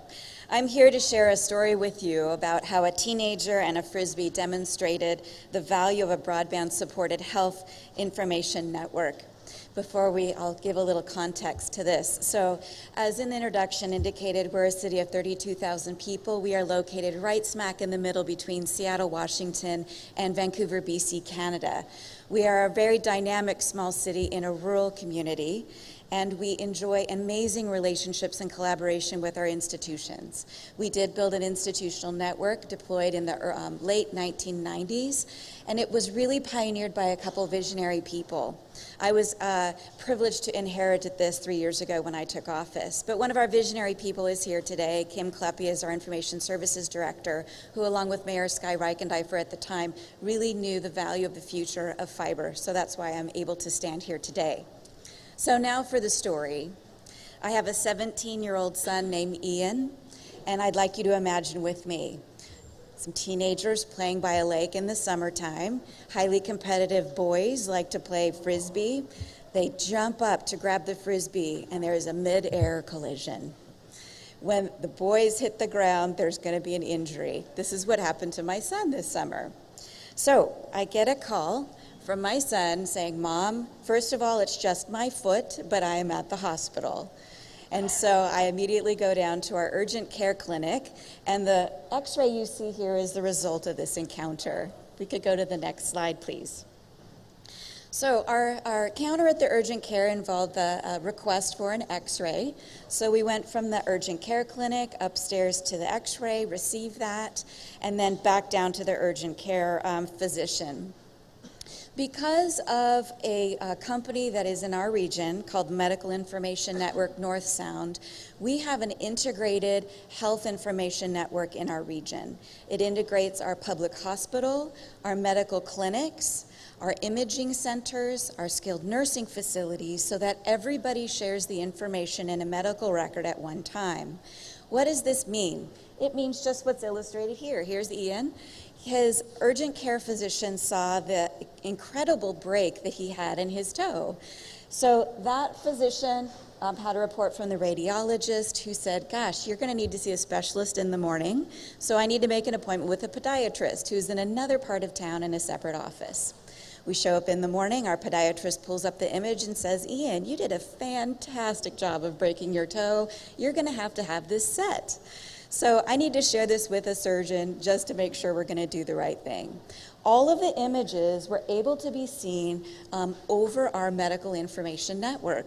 This results in amazing savings in non-duplication of imaging, right? So you don't have an x-ray taken over and over again. It's all shared. When we have imaging files in our modern medical healthcare system, they are key to the delivery of healthcare now. But those imaging files are 3 meg to 4 gig, and how do we get those to share? It's because we're able to offer the gigabit over our municipal broadband network. So all of that information was shared with Ian. He had it reset, which was a harrowing experience for Mom to watch, but all is well. If you could click to the next slide. This is an illustration of how the health information exchange works, and it's a screen that any provider is going to be able to see to pull up on a patient. They're able to see record, able to see imaging files, lab results, that type of thing. But what's really important for us to keep in mind when we're sharing highly confidential medical information is that it is protected through HIPAA laws, et cetera. So we need to really be concerned about the security of that information. What we offer through our municipal backbone to the MINS network is reserved and dedicated paths specifically for them. So we really take the idea of the security of this information very strongly and very securely. So that's what is shown. What we found is the coordination of care between discharge from a hospital stay to a skilled nursing facility. All of that information is shared. And again, we're providing an amazing amount of coordinated care in our city. Next slide. So what does broadband offer? We've got information exchange in real time. By the time that we came down the elevator from the x-ray lab, the urgent care physician had that x-ray of my son's foot. It's real time. Same thing with pulling it up at the podiatrist office, etc. Connecting providers, we've already mentioned. What's also wonderful about our region is we are connected in a pipeline down to Seattle in a northwest ring. So information from our healthcare system is shared with experts in the field out of Seattle, the UW, cancer clinics, et cetera. So our cancer care facilities are able to do tumor boards, et cetera, via online connectivity with specialists in the Seattle area. Mobile. We are exploring the idea of mobile technology integrating services from our municipal fire department and paramedics carrying tablets. When they're responding in-home to calls for our EMS system, they're able to give information directly into the network for the providers. That again is an amazing interconnectivity of our healthcare system as we integrate from first response and EMS response all the way into the hospital and other providers. Again, using that mobile technology over our broadband system is providing secure information exchange. And we're also improving community health by all of this working together. We fulfill government mandates, not only for the health information exchange, but also taking into consideration the security of that. My son's toe is healing very nicely. He forgets to wear his boot. We'll be back at the podiatrist again next week just to make sure it's healing well. But what I am proud of is to use the illustration of that is how our municipal network is a key piece of infrastructure for the livelihoods of our communities. City Hall is the most directly connected to our citizens in this country. I am accountable every day in my city when I run into people at the grocery store or on the street for the services we provide, and it's one of the most satisfying things when I can run into citizens who can explain why fiber is important to their community, the economics, the healthcare, and the education. Thank you for allowing to share my story today.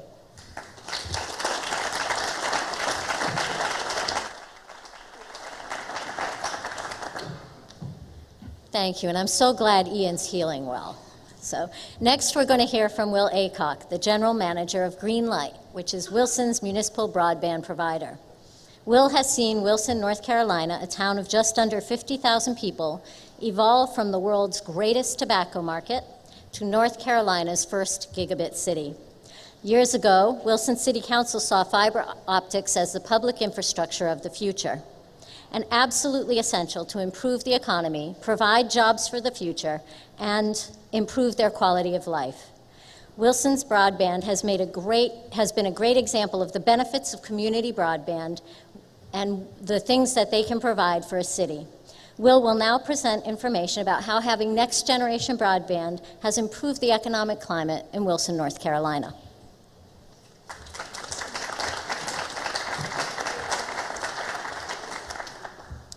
Good morning, and let me first say what an honor it is to be here. I knew coming here it was going to be an honor, but having heard everyone speak so far, it really dawned on me how amazing this group is. And they asked me to come speak about some of the ways we're benefiting the economic health of our community. And I thought of all the many stories I'd like to share, and the folks putting on the event kind of said, well, we're not going to be able to do all that in the amount of time allocated. And then I'd come and listen to these stories and realize that all of those anecdotes in our community, all those stories, just represent one example. And almost everyone in this room represents a community that has similar examples. So it's really humbling for me to be here and to speak in front of all these people. It's truly amazing all that's going on.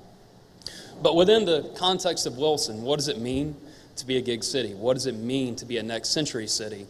And for us to understand that, we kind of have to go back to our heritage, as many of the other speakers have already done, and talk about how we've historically been known as North Carolina, or the world's greatest tobacco market. So we have this huge background, this huge legacy of agriculture in our community, and it's still very important. But the industries have changed, and as a municipality, we've had to evolve and change as well.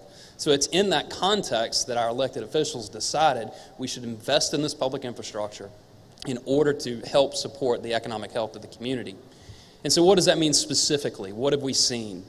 Well, one thing it means is that the public network is providing service to all 7 of the major employers in our community. And what benefit does that bring? Well, before the advent of the community network, there was no point of presence at all in our community.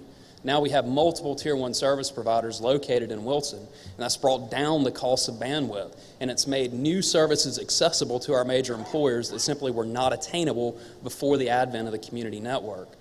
It means bringing diversity into the community. These assets, these major employers, they're critical components of national operations. And so continuity of service is essential for their operations. And having the local option allows us to provide robust, diverse fiber connectivity to these plants, to these financial institutions. The common theme there is that all these major employers existed before the network. They were already there. We did not recruit them, but what we've done is we brought value to their operations by virtue of having access to the community network. And what else does this mean to be a next century city? In Wilson, it means providing service to existing local businesses, like a company called Batts Tile. Batts Tile is a company founded in Wilson that's become a regional operation, and they're now expanding and doing business internationally. And they use the network for real-time communication and collaboration with their business partners around the globe. Imagine that. just a few years ago in the world's greatest tobacco market. So that's an example of how we're bringing benefit. And it's not just those types of businesses. Agriculture is still essential to our community. And there's a farming operation called Zachary Wright Farms located just outside of our corporate limits, who over the past several years have been diversifying their operations, expanding into new methods of production, diversifying their crops. And throughout all of that, we've been providing services to their operation and helping them move some of their records management for agriculture into the cloud and helping support this evolution of agriculture in our community. And then finally, I will point out a story that is, I think, really appropriate since we're here in Los Angeles, in this part of the country. And we have a company called Exodus FX. And Exodus FX is a visual 2D effects company. So they basically do visual effects production work for Hollywood with credits such as Captain America and Black Swan, among others. They have moved to Wilson and opened up operations specifically in our community because of the level of infrastructure that we have. And if you want to talk about supporting the economic health of the community, again, imagine that. Imagine the world's greatest tobacco market attracting a company that has its roots in LA that's involved in the entertainment industry. These are all the varied examples, of the many examples of how we are supporting the economic health of our community. And this is what it means to be a gig city. But there's one other thing that I think it means to be a gig city, and that is you're about to do something, or you are doing something that is very difficult. You know, it's not an easy task, and there are many models, and no matter which path you take, you're going to experience challenges. And that speaks to why we're all here today, and certainly why the city of Wilson is not just proud to be a part of Next Century Cities, but we see this effort as being essential, because if we're going to address the infrastructure challenges of the 21st century, we have to build on the legacy of municipalities that's been in existence for decades, if not longer, which is collaboration. We work together, we share information, we build upon one another's successes. None of us here has done this independently. We have all stood on the shoulders of others. We all learned from each other. Walking here today, I learned things from people that are sitting in this audience. And we have to build on that. We have to work together so that we can help address these infrastructure challenges in our nation and in our communities. And with that, I'll again just say thank you so very much for the opportunity to be here. I hope everyone has a wonderful day.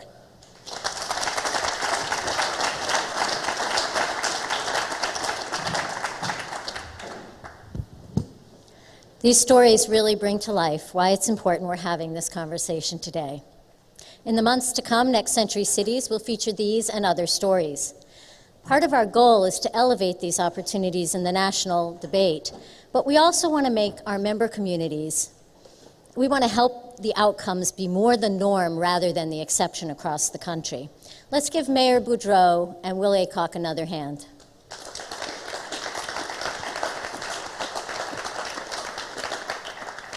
And now we'll be concluding our program with a very exciting conversation. While it should be clearer than ever after what you've heard so far today, that leadership is essential for this success to happen, that leadership has got to come from more than just the mayor. In cities and towns across America, it's visionary chief information and chief innovation officers who are making gigabit dreams into a reality.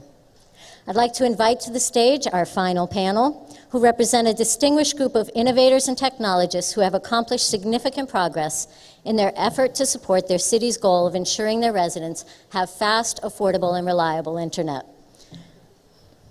Sorry, I'm standing right in front of you. The moderator for this panel will be Chris Mitchell. Chris is the director of Community Broadband Networks Initiative with the Institute for Local Self-Reliance in Minneapolis. Chris is a leading national expert on community networks and speaks all over the country on telecommunications policy. Suffice it to say, Chris has long been one of the leading and most important voices in this space.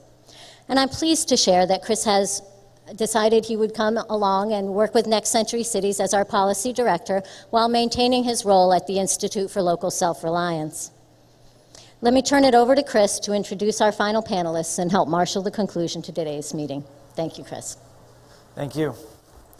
It's incredibly exciting to be up here. When you're planning an event like this, you've sort of got an all-star game, and you're trying to figure out if it's going to be a good all-star game or one of those things where it doesn't all mesh together. And at least the people on Twitter are really loving it, I know. So I've been enjoying it, and it seems like everyone's been enjoying it. So I'm incredibly excited to deal with this panel. We're going to be doing some questions that I'm going to lead to begin with.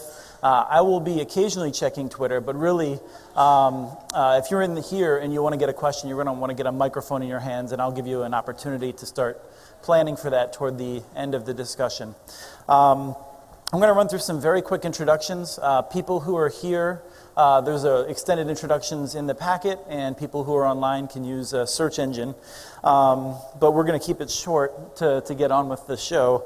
So sitting next to me is Jascha Franklin-Hodge with the City of Boston as the Chief Information Officer. I can't use CIO as shorthand because next to him is Ashley Hand with Kansas City, Missouri, and she's the Chief Innovation Officer. Jory Wolf, Chief Information Officer here with Santa Monica, and one of the most popular people last night for both this, where to eat dinner and what's going on with the network. We have next to Jory, Gail Roper, the Chief Information Officer of Raleigh, North Carolina. And then some diversity in titles. We have my old friend Mary Beth Henry with the City of Portland as the Director of Community Technology, and Terry Huval with the City of Lafayette, the Director of Lafayette Utility System. So welcome everyone, and I'm going to start with a very short question, just looking for sort of a one-sentence response to get our mics all warmed up. And that is why your local government decided it needed to take action on broadband issues. And we have a variety of approaches that we'll get into. But I'll start here and work our way down the panel with Jascha. Sure. Hi, I'm thrilled to be here. Short and simple, no matter what debate is going on at the federal level about the definition of broadband, our citizens in Boston know that it is an essential public utility. And we hear this every day from from everyone from the guy who runs the fish market to our local startup communities asking how they can get better broadband and better broadband service. We have an obligation to respond and to try to address those needs. Excellent. I think Kansas City, both sides of the state line, sees an opportunity to compete as a region, and it's important for us to provide that essential service as a result of that. In Santa Monica, we had a call to action as a result of the 1996 Telecommunications Act, and we formed a telecommunications master plan adopted by council.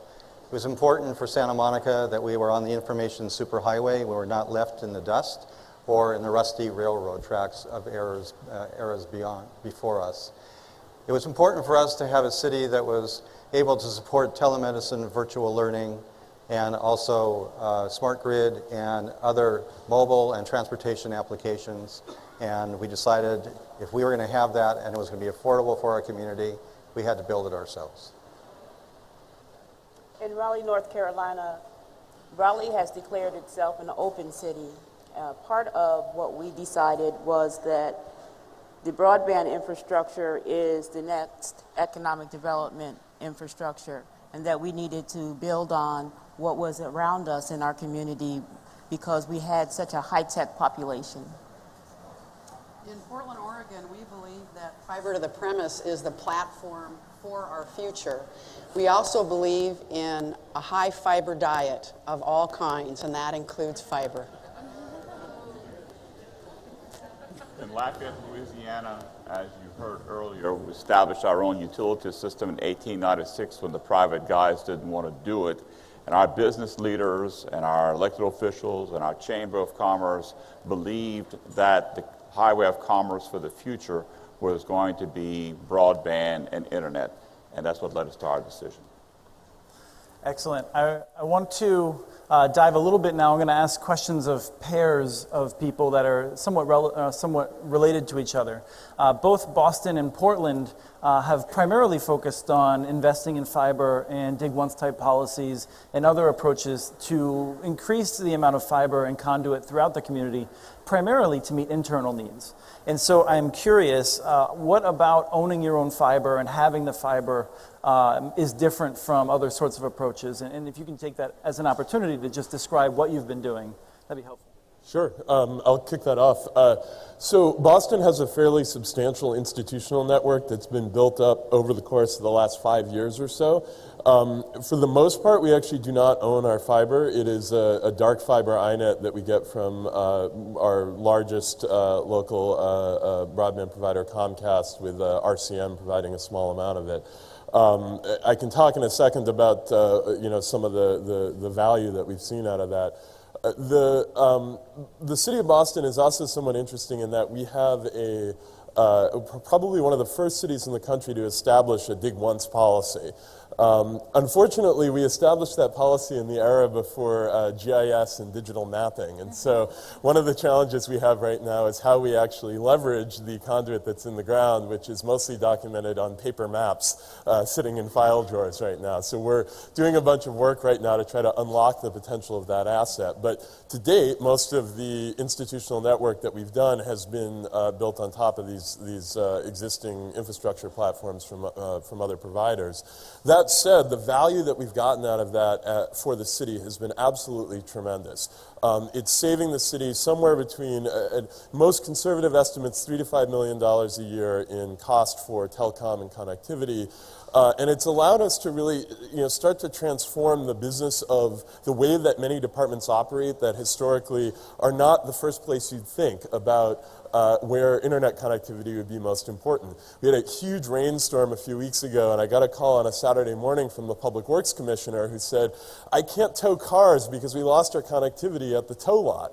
And it turns out the way they do towing now, because they do alerting to citizens when your car gets towed, it's more or less completely dependent on having internet connectivity. Not the first thing you'd think of, but whether we're looking at it from the perspective of our public safety systems, our schools, the administrative and operational side of things, our free Wi-Fi that we've built on top of the network, what we see is this continued expansion, often in ways and in angles we didn't expect, of how people are relying on this. And so that value of just having the bandwidth there, making it available, and letting city government learn how to use it and integrate it into its operations has been huge for us.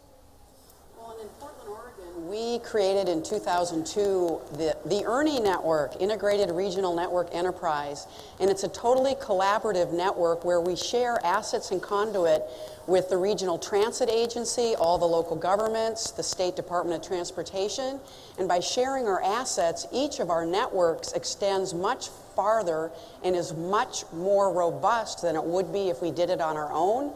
So I've heard that as a familiar theme here today. Collaboration is really important. We were spending about $8 million a year in 2002 for T1 connections to all of our government buildings. Now we have two 10 gigabit rings. We have dual entrances to most of our buildings. We have fail-safe connectivity to the public switched network, to the internet. We have a satellite backup just in case the big earthquake hits, which is expected to within the next 100 years, in case we're isolated. So our network has made a huge difference. If you can imagine, for governmental uses, if you have a 10 or 20 layer GIS map that you need to float to different people, the network is completely unconstrained because we have gigabit connectivity through our fiber network. And I can't emphasize enough how the collaborative partnership among all of the local jurisdictions and the State Department of Transportation has really made a difference. And we're just engaging in what I'll call a responsive city project, which is a project that will include health and transportation. And we're going to need to use that fiber to transport large amounts of data that we'll be collecting in this project. Furthermore, this network really serves as a regional takeoff point for what we hope will become a 311 system to connect our governments in the area to our citizens. So it's been incredibly successful, collaborative, cost-effective. I think it's good government at its best. Well, and we can push into the partnerships a little bit. I want to turn next to Gail and Ashley. And I think you're sort of partnership heroes here. We have somebody from Kansas City, Missouri, which is one of the more acrimonious metro areas where regular sort of polite warfare across the border. You're working together with Google Fiber, but also with area local governments. And then, Gail, you've decided not only to work with local governments, which is challenging to pull them all together on these efforts, but also with AT&T now. And so what I'd really like to know is what are some of the challenges, and we'll start with Gail, what are some of the challenges and what are some of the benefits of these massive partnerships, both with local governments and with large private companies? Sure. So we always know that the challenges are associated with collaboration, getting everyone on the same page, understanding that you have the same values and the same goals when you're dealing with human beings. But the benefits, I would say, for us were that we actually developed an RFP, advertised for private sector to come in and build out a network for us. During that period of time, 6 cities came together, 3 universities, Duke University, NC State, and UNC Chapel Hill, 6 cities in our metro area. And what we did was got together and talked about what we really wanted for our communities. And even though the communities differ in terms of population, in terms of needs, whether the individuals there are very young or aged individuals, we found commonalities. Sitting to the table, understanding that we all wanted to benefit our communities and our population was the greatest benefit. One of the other things that I can say about our effort was that it not only brought AT&T to the table as a response to the RFP, but we also created some interest from other providers as well. Our main objective was to engage and create competition in our region, and I think we were successful there. Excellent. And actually, let me just ask you to just follow up very briefly and describe for people maybe a minute on what NC Engine is, because unfortunately not everyone is aware of it.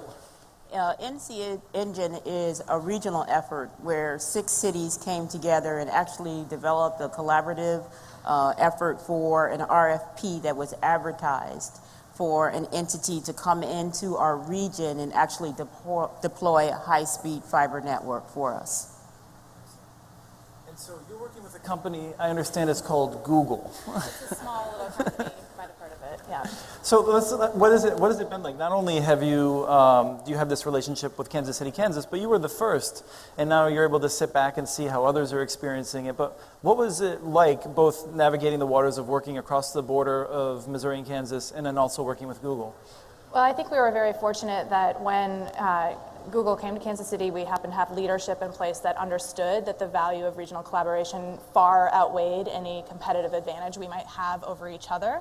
And so the development of the Bi-State Innovation Team to really address what the impact was, not just of bringing this new capacity to our cities, but what the impact could be in various sectors, and as you drill down into what the benefit and quality of life, which I think many of the mayors mentioned earlier, and how that improves quality of life, is significant, and that has since spun off into a key organization which continues to drive building and fostering those partnerships and creating a dialogue that exists beyond just one municipal government, which I think is really critical, because while we definitely see that, you know, the collision of people and people moving to live near each other in one city may create a certain capacity.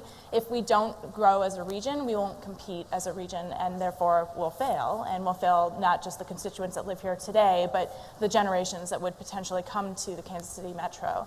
And I think by working so collaboratively from the onset, we've been able to work with our partners to create additional opportunities, like the Digital Inclusion Fund, which, you know, offers nonprofits in the region opportunities to apply for money to help expand our capacity, whether it's through the direct access to the tools themselves, the educational opportunities. And I think those type of things don't happen if you don't work together from the onset.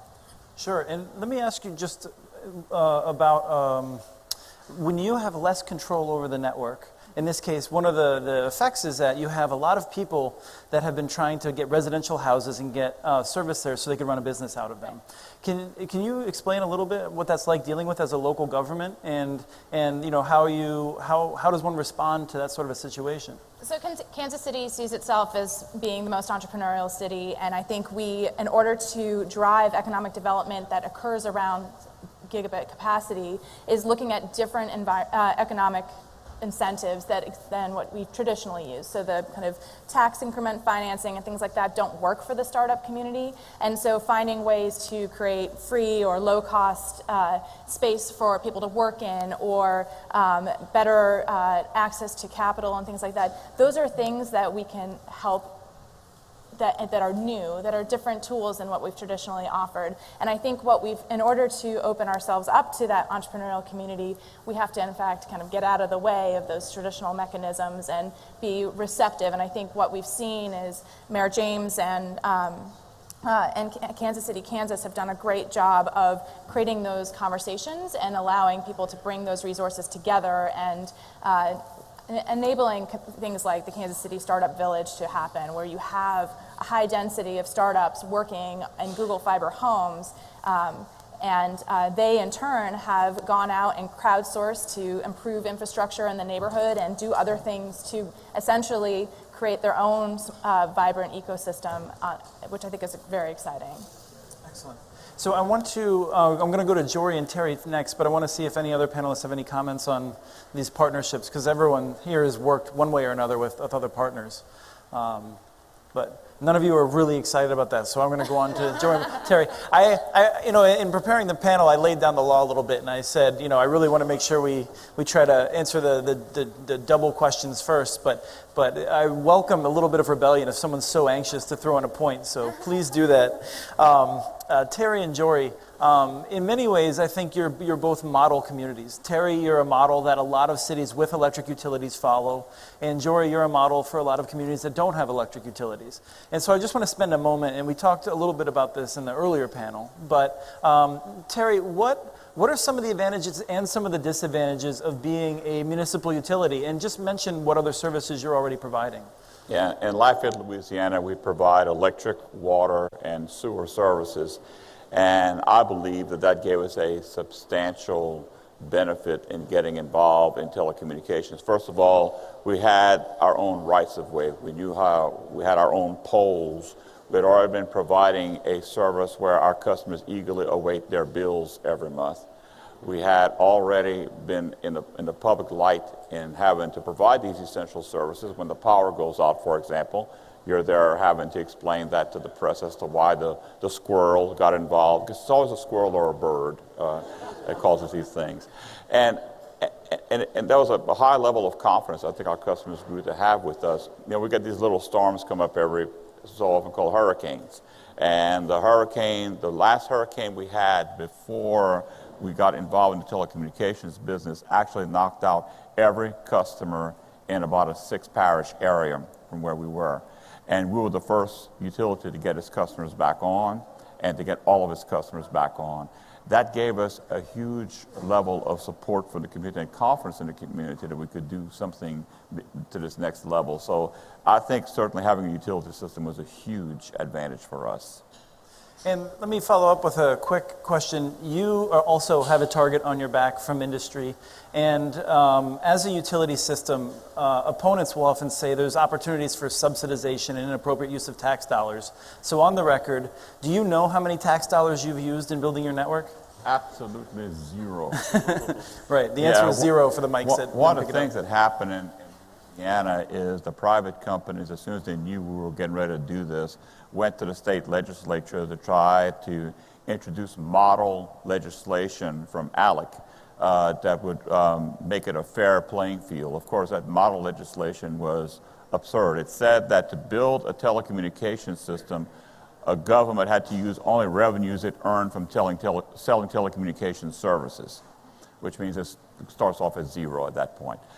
We fought that battle, and in the end, we got a piece of legislation in place that's not perfect, some we felt we could live with, and as time went on, found out that there was all sorts of hooks for our opponents to drive us to court, and the delay us from being able to provide our services, et cetera. But in that legislation, it made it clear that we could not use utility dollars or tax dollars. So this is a true grassroots entrepreneurial system. Very difficult to build a startup from nothing. When you're borrowing money, you have 0 customers to begin with. It's a tough ride. But it was what we had to do, and our community supported us, and thank goodness we were successful. And so, Jory, you do not have a municipal electric utility, and you have gone through a very long process to get here. Maybe briefly walk us through it. I think we've already discussed some of the history of it, but just fill in the gaps where you think that it may have been an advantage or a disadvantage not to have a municipal utility, and any advice that you have for those who don't have a municipal utility. Well, going back to your earlier comment, it starts with squirrels and birds. And we've quickly realized that we could be on poles, and we were thinking about possibly moving to poles even though we don't have an electric utility ourselves. And we looked at joining the Joint Pole Authority, and we decided that would not be a good idea. We'd be the last ones on the poles that were already oversubscribed. That would be a big tax on our local taxpayers, and we decided that that was not something we were going to do. And like squirrels and birds, we decided not to be in the air. We decided not to be on fences. We decided to be underground. So we quickly looked, as a city that already has a water and sewer utility, we looked at ways in which we could utilize assets that we already had. We needed to be creative. We started by, fortunately, some good timing. We started by negotiating a cable franchise with our local cable co. And through that cable franchise, for 1/3 of the cost that we were paying to our entrenched CLEC, we built a fiber optic network for the city, the schools, and the college. 46 facilities were connected. The city saved about 2/3 of what it was spending with the local CLEC. We took those 2/3 and decided to strategically go about building a system that would be underground, but that would not just serve government, but would serve our industries as well, and our stakeholder institutions. We laid out on our GIS platforms where all of these were through our business license directory based on service industry code, where our redevelopment plans were, where our long-term land use and circulation element called out for redefinition of our community. And we looked at also our assets, our roadways, our water mains, and our sewer systems. And creatively, over the years, we took advantage of every one of those assets, and we ended up building it underground. And with political will and some cooperation within the city, the Public Works Director, the Planning Director, and myself and many others in the City Manager's office, we sat down and, believe it or not, every time something was done underground, we had a dig once policy internal to the city.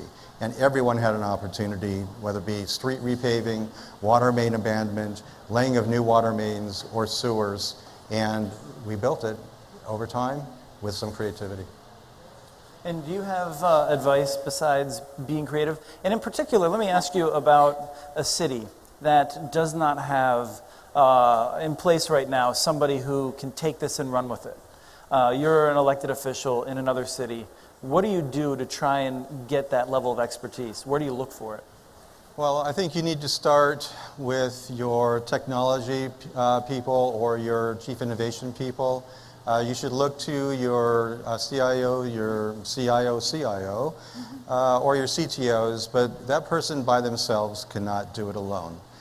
They need to reach out to the people who actually own and operate the assets. When we started, I didn't have any staff for this. I didn't have any cherry pickers. I couldn't, put people underground with jackhammers. But my associates working together with me and over time and collaboratively allowed me to review all the plans, to be able to review development agreements, to be able to get our signature on an approval to move forward with those things. And before any development agreement now is established and negotiated in the city, finalized and negotiated in the city, we actually have a say on whether or not there'll be a vault for that structure, or whether or not there'll be some reciprocal arrangement where they'll donate some fiber instead of a tree or a park or whatever it might be. So Santa Monica has realized that this is an asset that's extremely important to the community, just as important as anything else you would negotiate in a development agreement. So I want to ask the entire panel, whoever really is excited about answering this, dealing with the public and informing the public and getting the public enthusiastic. And I'll just say that I think one of the tremendous successes of Chattanooga came from hundreds, and according to Dana Bailey, I believe she said maybe over 1,000 public meetings that they had about their network. It's an incredible challenge, particularly because the first number of meetings almost always have 5 or 6 people, and they're familiar faces. So, Mary Beth, Portland's had an incredible outreach program and an engagement program. Can you tell us a little bit about that? Sure. We have a really strong neighborhood association group and business association group. They're all by neighborhoods. And I think many communities have existing social networks that you can tap into. Go to where the people gather. Don't have the meeting at City Hall downtown. Go out into the community where they are and talk with them where they are. I think the other thing is, instead of I call it the Migo effect. My eyes glaze over when you start talking about fiber and system architecture and networks. Instead, what really engages people is talking about applications and what we might be able to do in the future. And I agree with the person who said the gigabit of the future. The thing I love about it is that we don't know what it's going to be. I mean, that means your imagination can just take off. So I'd say go out into the community, tap into those existing social networks, and be talking about applications and how it's going to make a difference in people's lives. One of the things that we didn't involve the general public, but we began very early on to work with our chambers, both the local chamber and then the regional chambers, who hosted sessions for us to bring in business people where they could actually sit down and talk about the benefits to not only the public but to the private sector as well. Once we started working with the chambers, they would involve the regional chambers, and they've had several sessions. We've also gone into the annual leadership chamber meetings and done presentations on the network. It was a good way for us to not only get the word out, but to bring in the business community as well. And let me ask you just briefly, how did that start? Because I've talked with a number of communities that have very supportive chambers. Lafayette had a supportive chamber. Other communities can't get the time of day from their chamber of commerce. So how did yours come about? Persistence. Okay. Primarily having good relationships with the chamber. I consider our city to be very much focused on economic development, and going in and actually doing quite a few sessions with the chamber presidents to help them understand what it is. Traveling, doing a little bit of road shows in regard to how high-speed broadband can benefit communities. So I say persistence. Like Mary Beth said, you just really have to get out of geek talk and begin to talk about the things that benefit from a digital inclusion, from an economic development, from a healthcare perspective, and having those conversations. Excellent. Joy? We actually reached out individually to CEOs of production and post-production companies, to CIOs from technology and new media firms within the city. We also reached out to our Chamber of Commerce, and we explained to them the value of what this would bring not only to the community as a whole, but to businesses. And we established with the Chamber a business alliance. It was a relationship that the Chamber had with the city, as well as commercial property management companies and property management and commercial property brokers. We did some lunch and learns. We threw some pizza and some salads on the table with property management companies and commercial property brokers, and we explained the value of having a lit building, having a smart building, and what that would do for rents and for attracting new technology businesses in the city, and how that would start to generate some interest in especially startup companies moving into smaller spaces, and then as their companies grew, moving into their larger spaces, and then new companies coming in, working through the incubators to fill those vacated spaces by their predecessors, and creating a dynamic engine which we have today for economic sustainability. I might add the Google Fiber fiberhood model, where you started to see neighborhoods go green when they had enough interest in subscriptions to the service. You started to see the kind of economic divide that exists in our city by geography, as certain neighborhoods were not going green. And so we actually saw, as a result of that, a pretty remarkable grassroots effort to mobilize and inform neighborhoods about what the potential was, with 25% of households not having access at home and 17% of our population not having any internet access anywhere. It was definitely an opportunity to start seeing broader conversations within the community, and so I think that mobilized groups like Connecting for Good, which continues to do great work today to help bridge that divide through better digital inclusion strategies. I think we see that continue to grow as an important strategy, because if we want entrepreneur-led economic development in Kansas City, we need to create greater access. Jascha, let me ask you about other lessons from Dig Once. So, paper maps. I know from other communities I've heard that there's something called as-built, which means not as once envisioned, but how it actually is in the ground. What sort of things for the community that recognizes the Dig Once policy is right for them? Where should they go to learn more about how to implement it? That's a good question, and to be honest, it's one that I think we're looking as we figure out how to actually update and modernize our Dig Once policy. I mean, I think a lot of it, and this is the report you mentioned earlier that looked at what Santa Monica has done and the incremental approach to building the network, I think made a good point, which is that you sort of want to know what you're trying to achieve. What are you building for? Are you building we kind of, I think, we're so early to the game that we didn't necessarily know quite what was that conduit was going to be for, what we were going to use it, how it would come together into fiber rings. And so consequently, there wasn't a lot of thought given to questions like, do we ask for just stretches of conduit? How much control do we exert over the places where that conduit meets? Do we want empty conduit? Do we want conduit with fiber in it that we can then use or create an open environment around? So I think those are sort of the questions that you want to be asking yourself, but ultimately coming from that standpoint of what are you trying to build? And I think, to be honest, Boston's policy originated primarily in a desire to reduce the amount of damage to the pavement that was happening, not for a fiber network. That was the goal. They wanted to make sure that the same utility, or the two utilities, were not going to dig up the same stretch of pavement in a 6-month period, because of course that creates issues for citizens and maintenance issues for the city.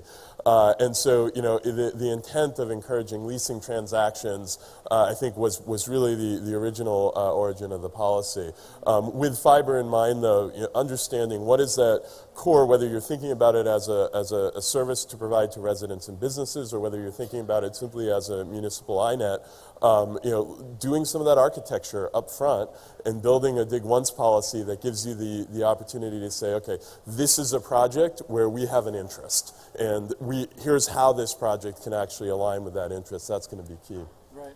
And I know that when you mentioned the desire to preserve the payment, the 1998 study that Jory worked on, basically, if you could summarize it, it would have said, 1996 Telecom Act, anyone can dig, what are we going to do? So what are some of the lessons that you've seen, Jory? So when we started studying the results of the 96 Act and sort of looked into our crystal ball for the future, we realized that there was going to be a lot of money spent. And we waited, and we waited, and we waited. And it didn't come. So we realized, we need to prime the pump, and we need to do something about this ourselves. Although we knew that once we primed the pump, and after we built it and created a market niche, others would come. So at the same time, we realized we needed to have a right-of-way ordinance. We started with a right-of-way management, actually a set of guidelines. And the guidelines were interim while we adopted those with the community, being the utility companies and telecoms, and decided that we would turn that into an ordinance. Of course, we had a lot of pushback. We didn't end up having any lawsuits, fortunately, but we did end up implementing an ordinance. And the ordinance said a couple things. One is that anyone who is digging in the right-of-way needs to provide documentation. And we had already, fortunately, been collecting that documentation, but it solidified that with documentation of the as-built plans.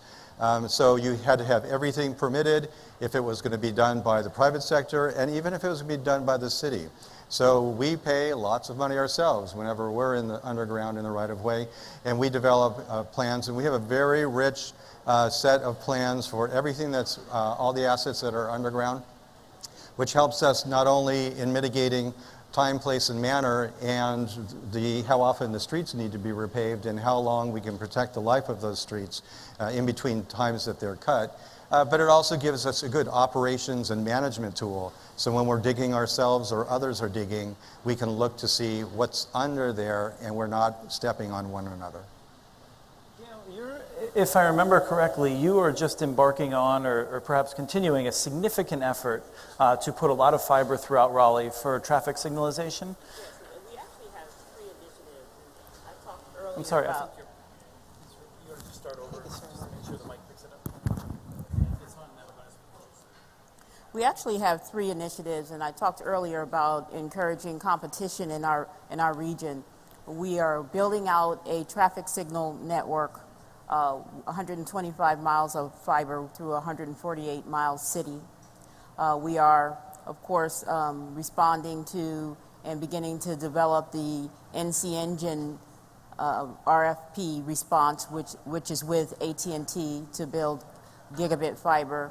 And we're in our final months of coordinating the checklist for Google Fiber. So we believe that we spurred that kind of competition through letting individuals know what we want as a community to come in. So yes, I think that the fiber with the traffic signal network will be an iNet and actually serve our own facilities. We have about a 7-year return on investment for that network, basically just moving away from what we're doing today in terms of connectivity. So we're excited about that aspect of it, but it is a flurry of activity right now within our region. Are you self-financing that? We are actually doing that through capital dollars, but to date, no grants, and to date we have no debt associated with it. I bring that up just briefly because I know that the Department of Transportation has some ambiguity and some barriers that some of our members are facing regarding what you can use that sort of infrastructure for if you have some grant that help pay for it. So that's something we're going to be looking at and working on. I want to pivot a little bit, and I have a question from the audience already queued up, but if we want to start passing the microphone around, I'll recognize someone in a little bit. Terry, I want to ask you, in dealing with elected officials on a very technical, challenging topic that most elected officials are not very familiar with, I want to ask you if you have any tips, but I want you to lead into it by setting the stage for us when a new young mayor was elected and came to you when you were the head of the utility system and were not sure if you were going to be continued or not because you were not his biggest supporter in the election. So if you could set the stage for us a little bit. Yeah, actually my previous boss ran for mayor, and Joey ran for mayor, and my previous boss convinced me to make a campaign contribution, which was probably not one of the wisest moves I ever made. And then Joey won, and I was wondering if I would get a phone call from him. He and I had worked on the Chamber of Commerce before, so we knew each other. Lafayette's a town of 125,000 people, but a lot of people know each other. So Joey came to visit me, and the first thing he did was offer me a job, so I was thankful for that, check one. And then while I had him there, I talked to him about 2 major projects that I wanted to pursue that had been held up by the previous administration. One had to do with building new generation plants, electric generation plants in the city, and Joey was in general agreement with that, and we started talking about the telecommunications system. And his first question was, why would we want to make that type of investment just to provide, cable TV? And I said, no, we need to look at it in the same thought pattern as, waterways and rivers was what created commerce in the beginning, railroads, electricity, interstate highways, internet was that highway of commerce for the future. And this could make a huge economic development opportunity for us. And his response to me was, I'm not sure if we should do it or not, but shame on us if we don't at least look into doing it. And at that point, he brought in some people he knew to listen to the story, and they also believed. And as time went on, it became kind of a grassroots sort of thing. So I guess in dealing with elected officials in general, I found that having the grassroots support was very helpful. Having the trust and confidence that they had in the utility system was very helpful. And then keeping the message so that any person could understand was very helpful. We didn't talk about gigabits or megabits. We talked about this being the highway of commerce for the future and what that could really mean to our community. And with Lafayette being a very entrepreneurial community, they grasped onto that. And then, as Joey mentioned, one of the things that helped us probably more than anything else was the pushback we got from the private guys, because controversy, well, the backward. Controversy loves newspapers, or newspapers loves controversy, whichever way you want to look at it. It just created a lot of noise, and people saw us as being the entity they wanted to support. One of the stories that Joey's told in the past is that on issues in which they thought they would have overwhelming support from the public, they struggled because there was no controversy, nobody was informed about it. And so it's tremendous to have that. But I'm curious if there's other lessons, and I'll certainly take fun anecdotes, even if they're tangentially related, for how to deal with elected officials on these very technical matters. Well, we had a different strategy in Santa Monica, and it wasn't necessarily working with our elected officials. Our elected officials were wholeheartedly behind our telecommunications master plan that said build it for universal access, build it for the schools, the college, and for the city, for all the kinds of smart city initiatives that we've already implemented today. And also, if you can, build it for businesses. One of the things that I learned about politics early on was that politicians come and go, and initiatives come and go, and sometimes when things get inflated and become a community issue, it becomes a community issue. And like anything, there are all different ideas about how money should be spent. So my takeaway was walk softly and quietly, and don't promise too much. Are there any others? If not, we can move on to the most challenging topic I think we'll deal with, which is making sure that everyone that wants to connect is able to. One of the challenges in this that we can start with is apartment buildings. Whether you're trying to wire them, as Lafayette has found out, the incumbents can play tricks, or Google's taken some criticism, and I want to ask you, Ashley, about what local government might be able to do, but I also want to set the context, because I hate this question and the way it's often framed. Some people want to vilify Google for the approach they've taken, and I think it's important to note that Google is not doing anything that others haven't been doing for a very long time. Our system has long left behind the people that have the least ability to pay. And I actually think the Google system is a substantial improvement over the status quo, although it does not get us to where we need to go. So for those who aren't aware, Google has a program where anybody can connect. It's a $300 upfront fee or a $25 recurring charge for 1 year, I believe. And you get 7 or 8 years of DSL-like service of 5 megabits by 1 megabit. And the trick to that is in apartment buildings, the entire apartment building has to be wired at once, which is very sensible if you're spending the money to wire. You don't want to go unit by unit.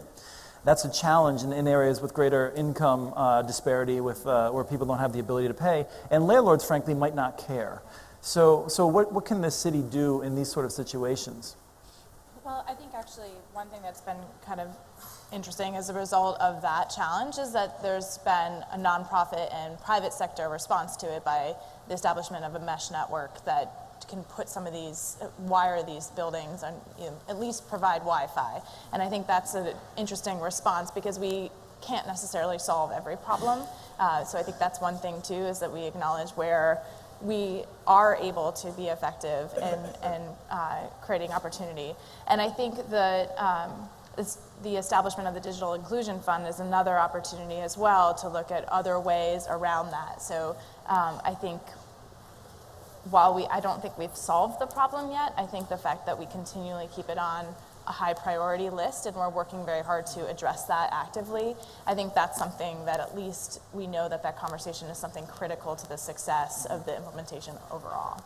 If you did solve the problem, they would sing songs about you for a long time. I mean, that's it would be tremendous. What sort of stuff would a Digital Inclusion Fund spend on? So there's a couple of different components. One is, teaching how to access, providing the tools to access, whether it's a refurbished computer or being able to actually get online itself. So there's different components of that. And then I think the other part of it are partners that, like US Ignite and others, that are really looking into how do you delve into kind of the education and healthcare sectors that have huge impacts on the quality of life, and those impacts can then translate into individual benefits and services. And I think as a city, what we've tried to do is figure out how we can also meet people where they are, which I think was part of the strategy was mentioned for community engagement, but also when we think about this entrepreneurial ecosystem, making sure that we are providing ease of access to services and updating the processes by which you use the city. I think we found that there are some very old rules on the books that have been around for a very long time, and if we don't actively readdress that with this new wave of how people are accessing us, but also managing community engagement to understand that it isn't all online as well. I think that this conversation has made us more attuned and sensitive to the fact that we can't just solve everything through social media, and that the latest app isn't going to fix city services for most people. It provides a great service for a lot of people who want to access us that way, but that we must continually address how do we apply services in an analog way to get people what they need where they need it. Excellent. And Gail? It is one of my passions in regard to what we do going forward with the high-speed network. But we just didn't start this today. We have been boots on the ground for over 5 years in terms of looking at our communities and finding out how we can better digital inclusion. It's a culture within my organization. We have had a 5-year program where we actually work with youth for school throughout the school year, 2 nights per week, and my folks are actually out there in the evenings. I think the main thing is you have to know your communities, and I think part of that is making sure that if you can't take fiber to the home at a particular time, that you're at least looking at your community centers, where people gather, where students gather, so that they have access to this close to home. We were able to get BTOP funding quite a few years ago to do several of our underserved communities in Raleigh, and we continue to move in that direction. So I think it really has to be about knowing your community, knowing what the needs are in your community, and not surfacely basically saying that, you know, you're going out to educate people. I think you need to know more about where those gaps are, and I think you need to engage your organization in making it part of the culture of what you do on a day-to-day basis. I'm also very passionate about that issue, and the way that we're looking at it in Portland is that income disparities are just going to grow if we don't help get everybody online. And what we want to do is what's happened with sustainability in my community. Basically, sustainability now is just part of our DNA. And so our mantra is, let's make digital inclusion part of our civic DNA so that this platform is available to everybody, not just the haves. And to that extent, we're collaborating. Again, comes up the C word.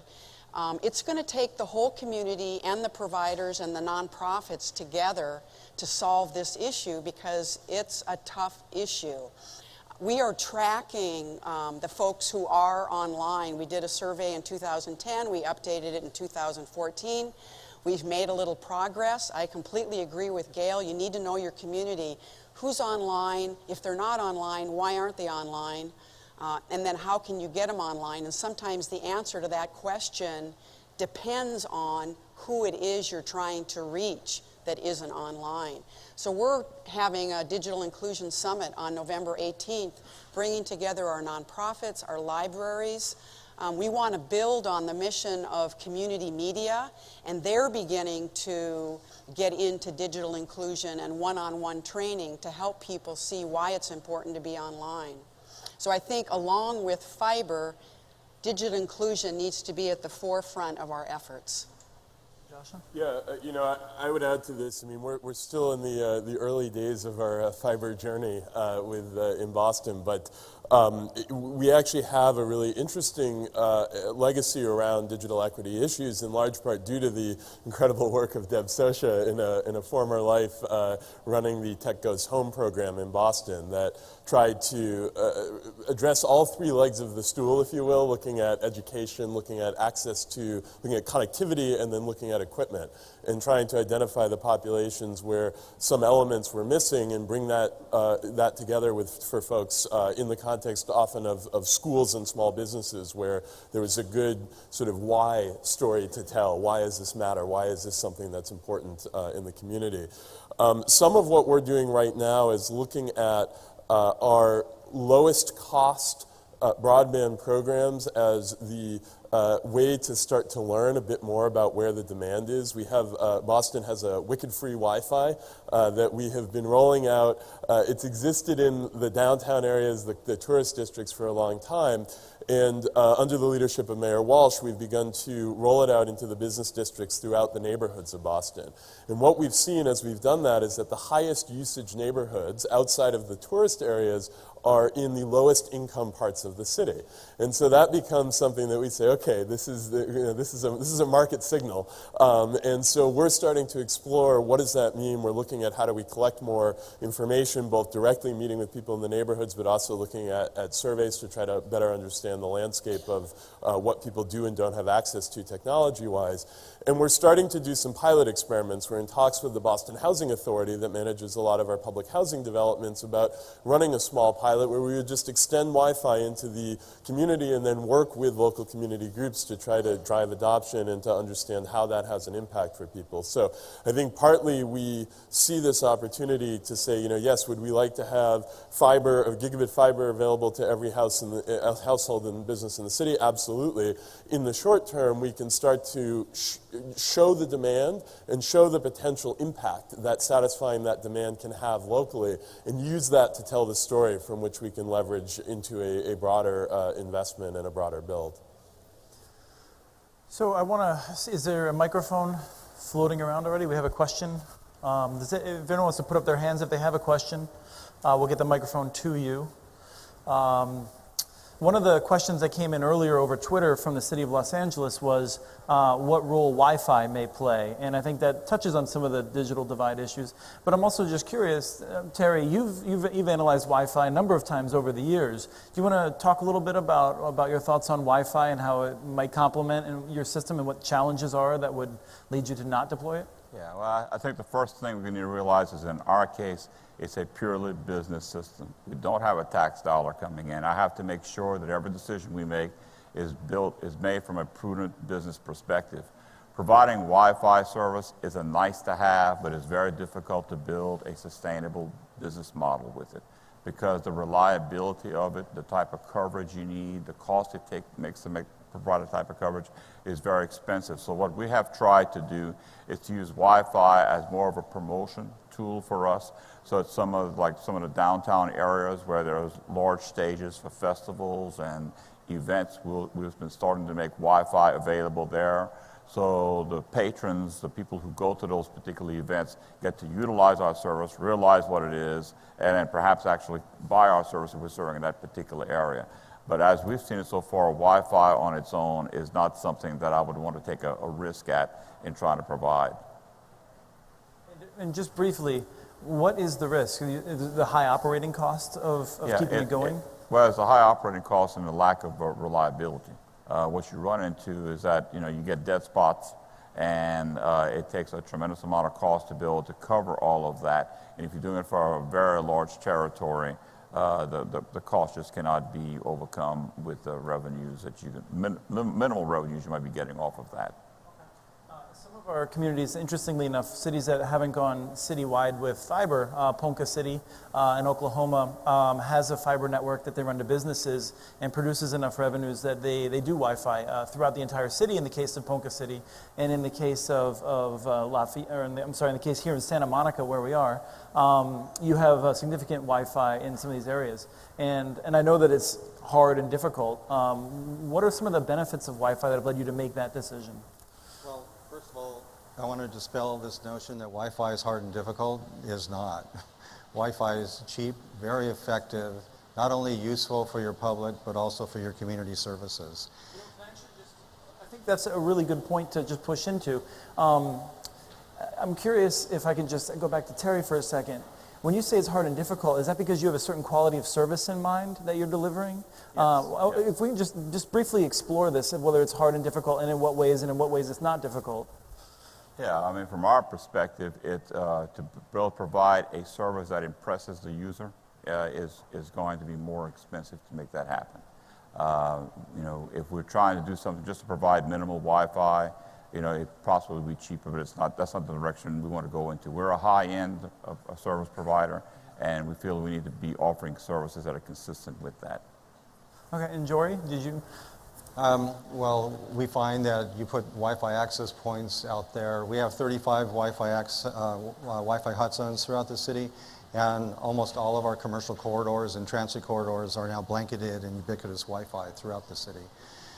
We find that we put them up, it's very inexpensive, and once you put them up, they typically don't fail. Our Wi-Fi systems have been out there for more than 7 years, and we have not had any failures with them.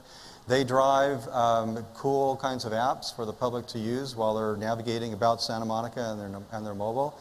We've done this in business improvement districts. We've done this for city applications, be it security video cameras or smart bus applications.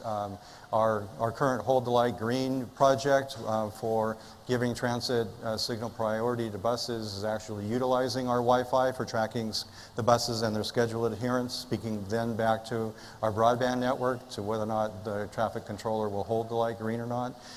We have security cameras that are wireless where we couldn't actually install wired systems, and they're backhauling at 5.8 gigahertz the signals where we wouldn't have been able to implement technology had it not been for Wi-Fi.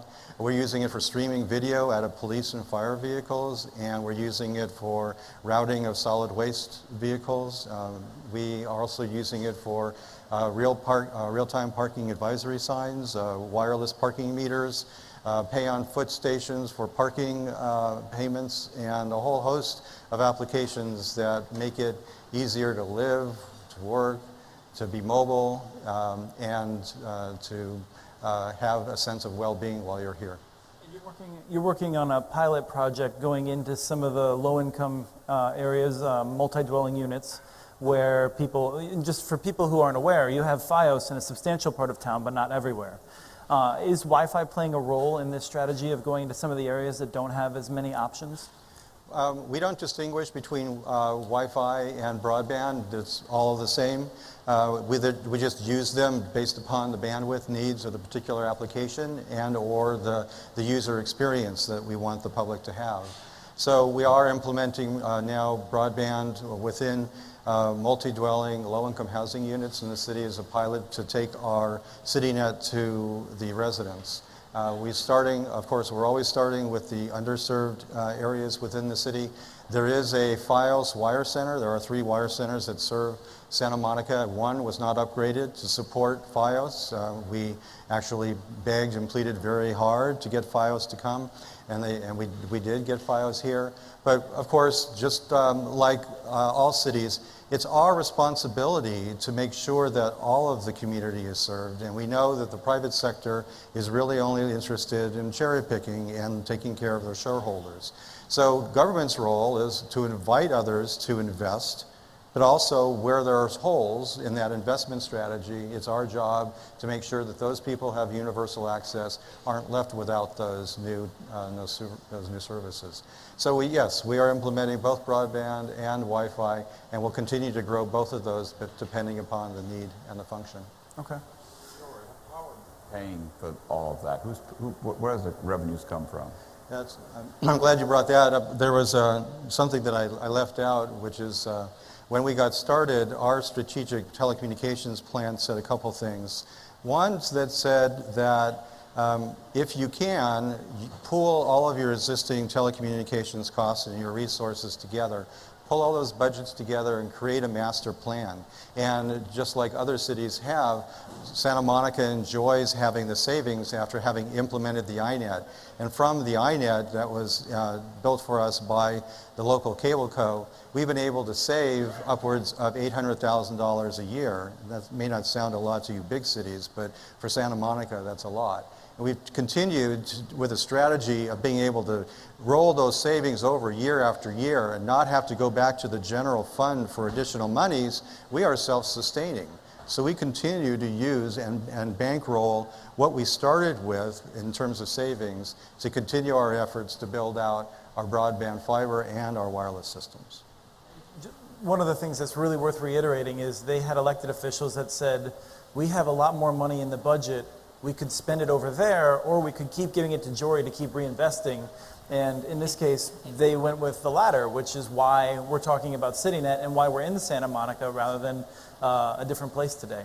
And just briefly with Ponca City, we're going to certainly be looking at all of our different cities and highlighting them up, but we've written a little bit about them on muninetworks.org, and they built their wireless system throughout the town for public safety, and they had excess capacity that they then turned on and they don't charge people to use. So we are seeing some of these sort of free wireless models, but a lot of time are predicated on they're paid for some other way, and they're not expected to serve themselves. They're more as an amenity. We had a question that I want to direct to you, Ashley, which is about open data. And you are an innovation officer, chief innovation officer, and I sort of associate that with the rise of a lot of open data. It seems like open data has gotten more popular, and often that's within the job title of an innovation officer. So can you tell us a little bit about how a proper high quality internet network changes open data, if at all? Well, I think one thing that we see is some of the open data that could come out of smart city data, basically. So having this access to infrastructure and understanding what the potential is to be more effective and efficient in service delivery.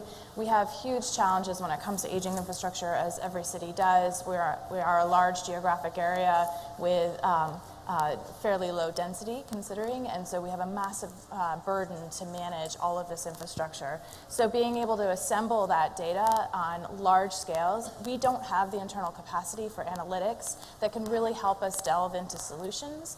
And it also, so it presents an opportunity to open that data out there and put the solutions in the hands of entrepreneurs that can be more agile and develop kind of a just more flexible, innovative solutions than something that we could come to with a canned RFP that we kind of understand this is what we want. We're asking for a vendor to provide us with that solution. We can open up the data and let the community of maybe sometimes smarter people than we are to solve those problems. And I think that's been a really exciting opportunity for us. And what we've done in Kansas City is we've actively engaged young professionals in this conversation about what open data should mean and how it is valued to the broader community.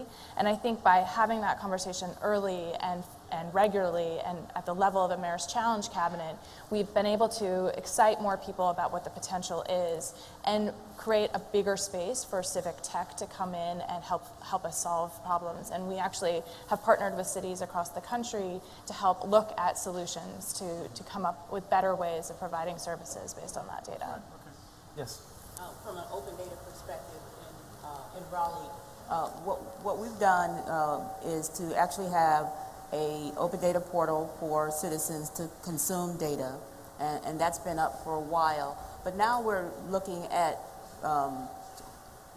how we could use the open data portal to get fiber associated with fiber and sensors and getting just-in-time data.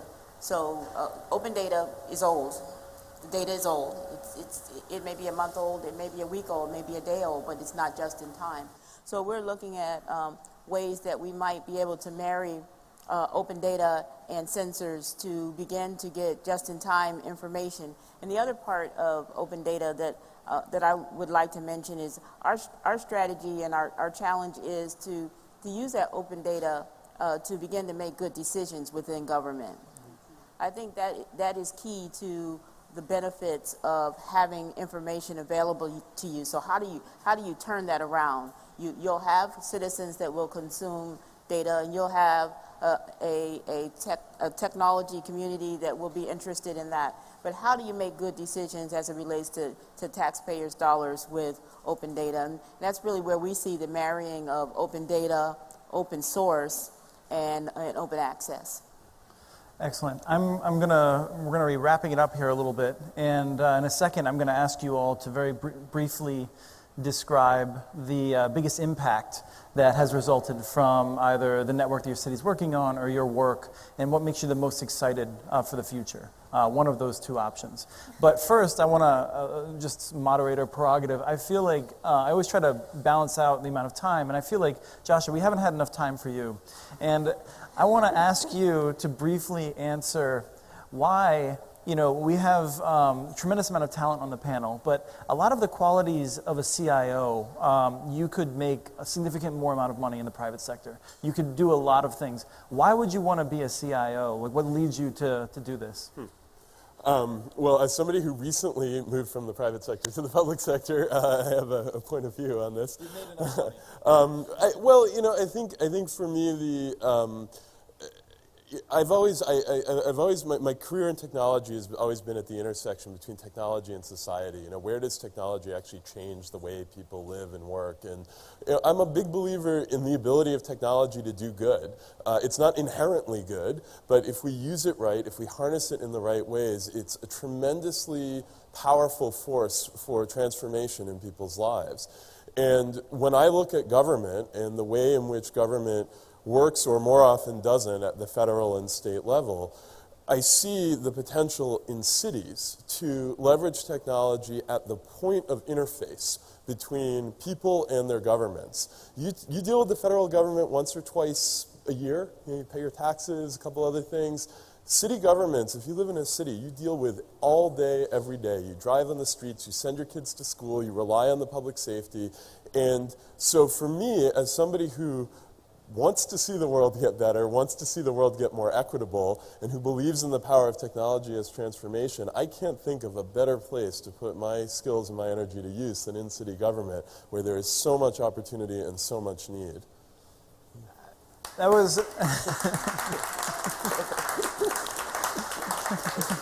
That was an incredible answer. It was an ambush question. I gave you no warning for it, so I'm impressed. I'd like to start with Terry, and you have a closing comment, so whatever point you want to make, if it's on my question or not, go ahead down the line. So that's your question? Just say whatever I want to say. Exactly. Give you that freedom as sort of someone who believes in decentralization of authority. Well, I believe that the decisions that the citizens of Lafayette made for this fiber system are going to pay dividends in many years to come. It's been a tough battle for us. We've been through so many lawsuits, so many delays, so many games being played, so many costs that we had to incur, that no one in the state of Louisiana has looked at doing this except for us. And it's because we've had a strong mayor, a strong council, strong public support, strong employees to make it happen. This is the sort of thing that I think every community needs to look at doing that fits what they want to do going forward. But it's not for the faint of heart. It's not for anyone who's going to be looking at what the polls are the next day or what the news story is the next day. You're going to have to fight. You're going to have to fight every day. Every morning, I wake up thinking about what things I'm going to have to do to be able to deal with the competition. It's a tough battle. We have to do it the way we've had to do it, but it's a worthwhile battle. Mary Beth. In Portland, we can't sit on our hands and wait for the state or federal government to solve our problems. We have to create our own future, and that's exactly what we're doing. We developed a broadband strategic plan a couple of years ago, and I would encourage anybody listening to do the same, put it in your comprehensive plan. And there are groups like Next Century Cities, the Click Network, NATOA. We are all willing to share information, cold call any one of the member cities, and they'll help you. The leadership has to come from the cities because the federal and state have failed us. I would say to remember to think about what fits your city. to kind of get outside the traditional box and think about public-private partnerships, think about what is good for your city, to make sure that you focus on inclusion, that you make it a culture in your organization, and that you really move forward keeping in mind that one size does not fit all. My message would be to those who have not ventured into this space is that ultimately you will. And you will either be able to manage it and control it yourselves and be in charge of your own destiny, or someone else is going to do that for you. You can define your future starting today, or you can let someone else in the private sector do that for you. I believe that what our mayor said today was we want to be in charge of that destiny, and it's our responsibility to make sure our communities thrive in this new next century.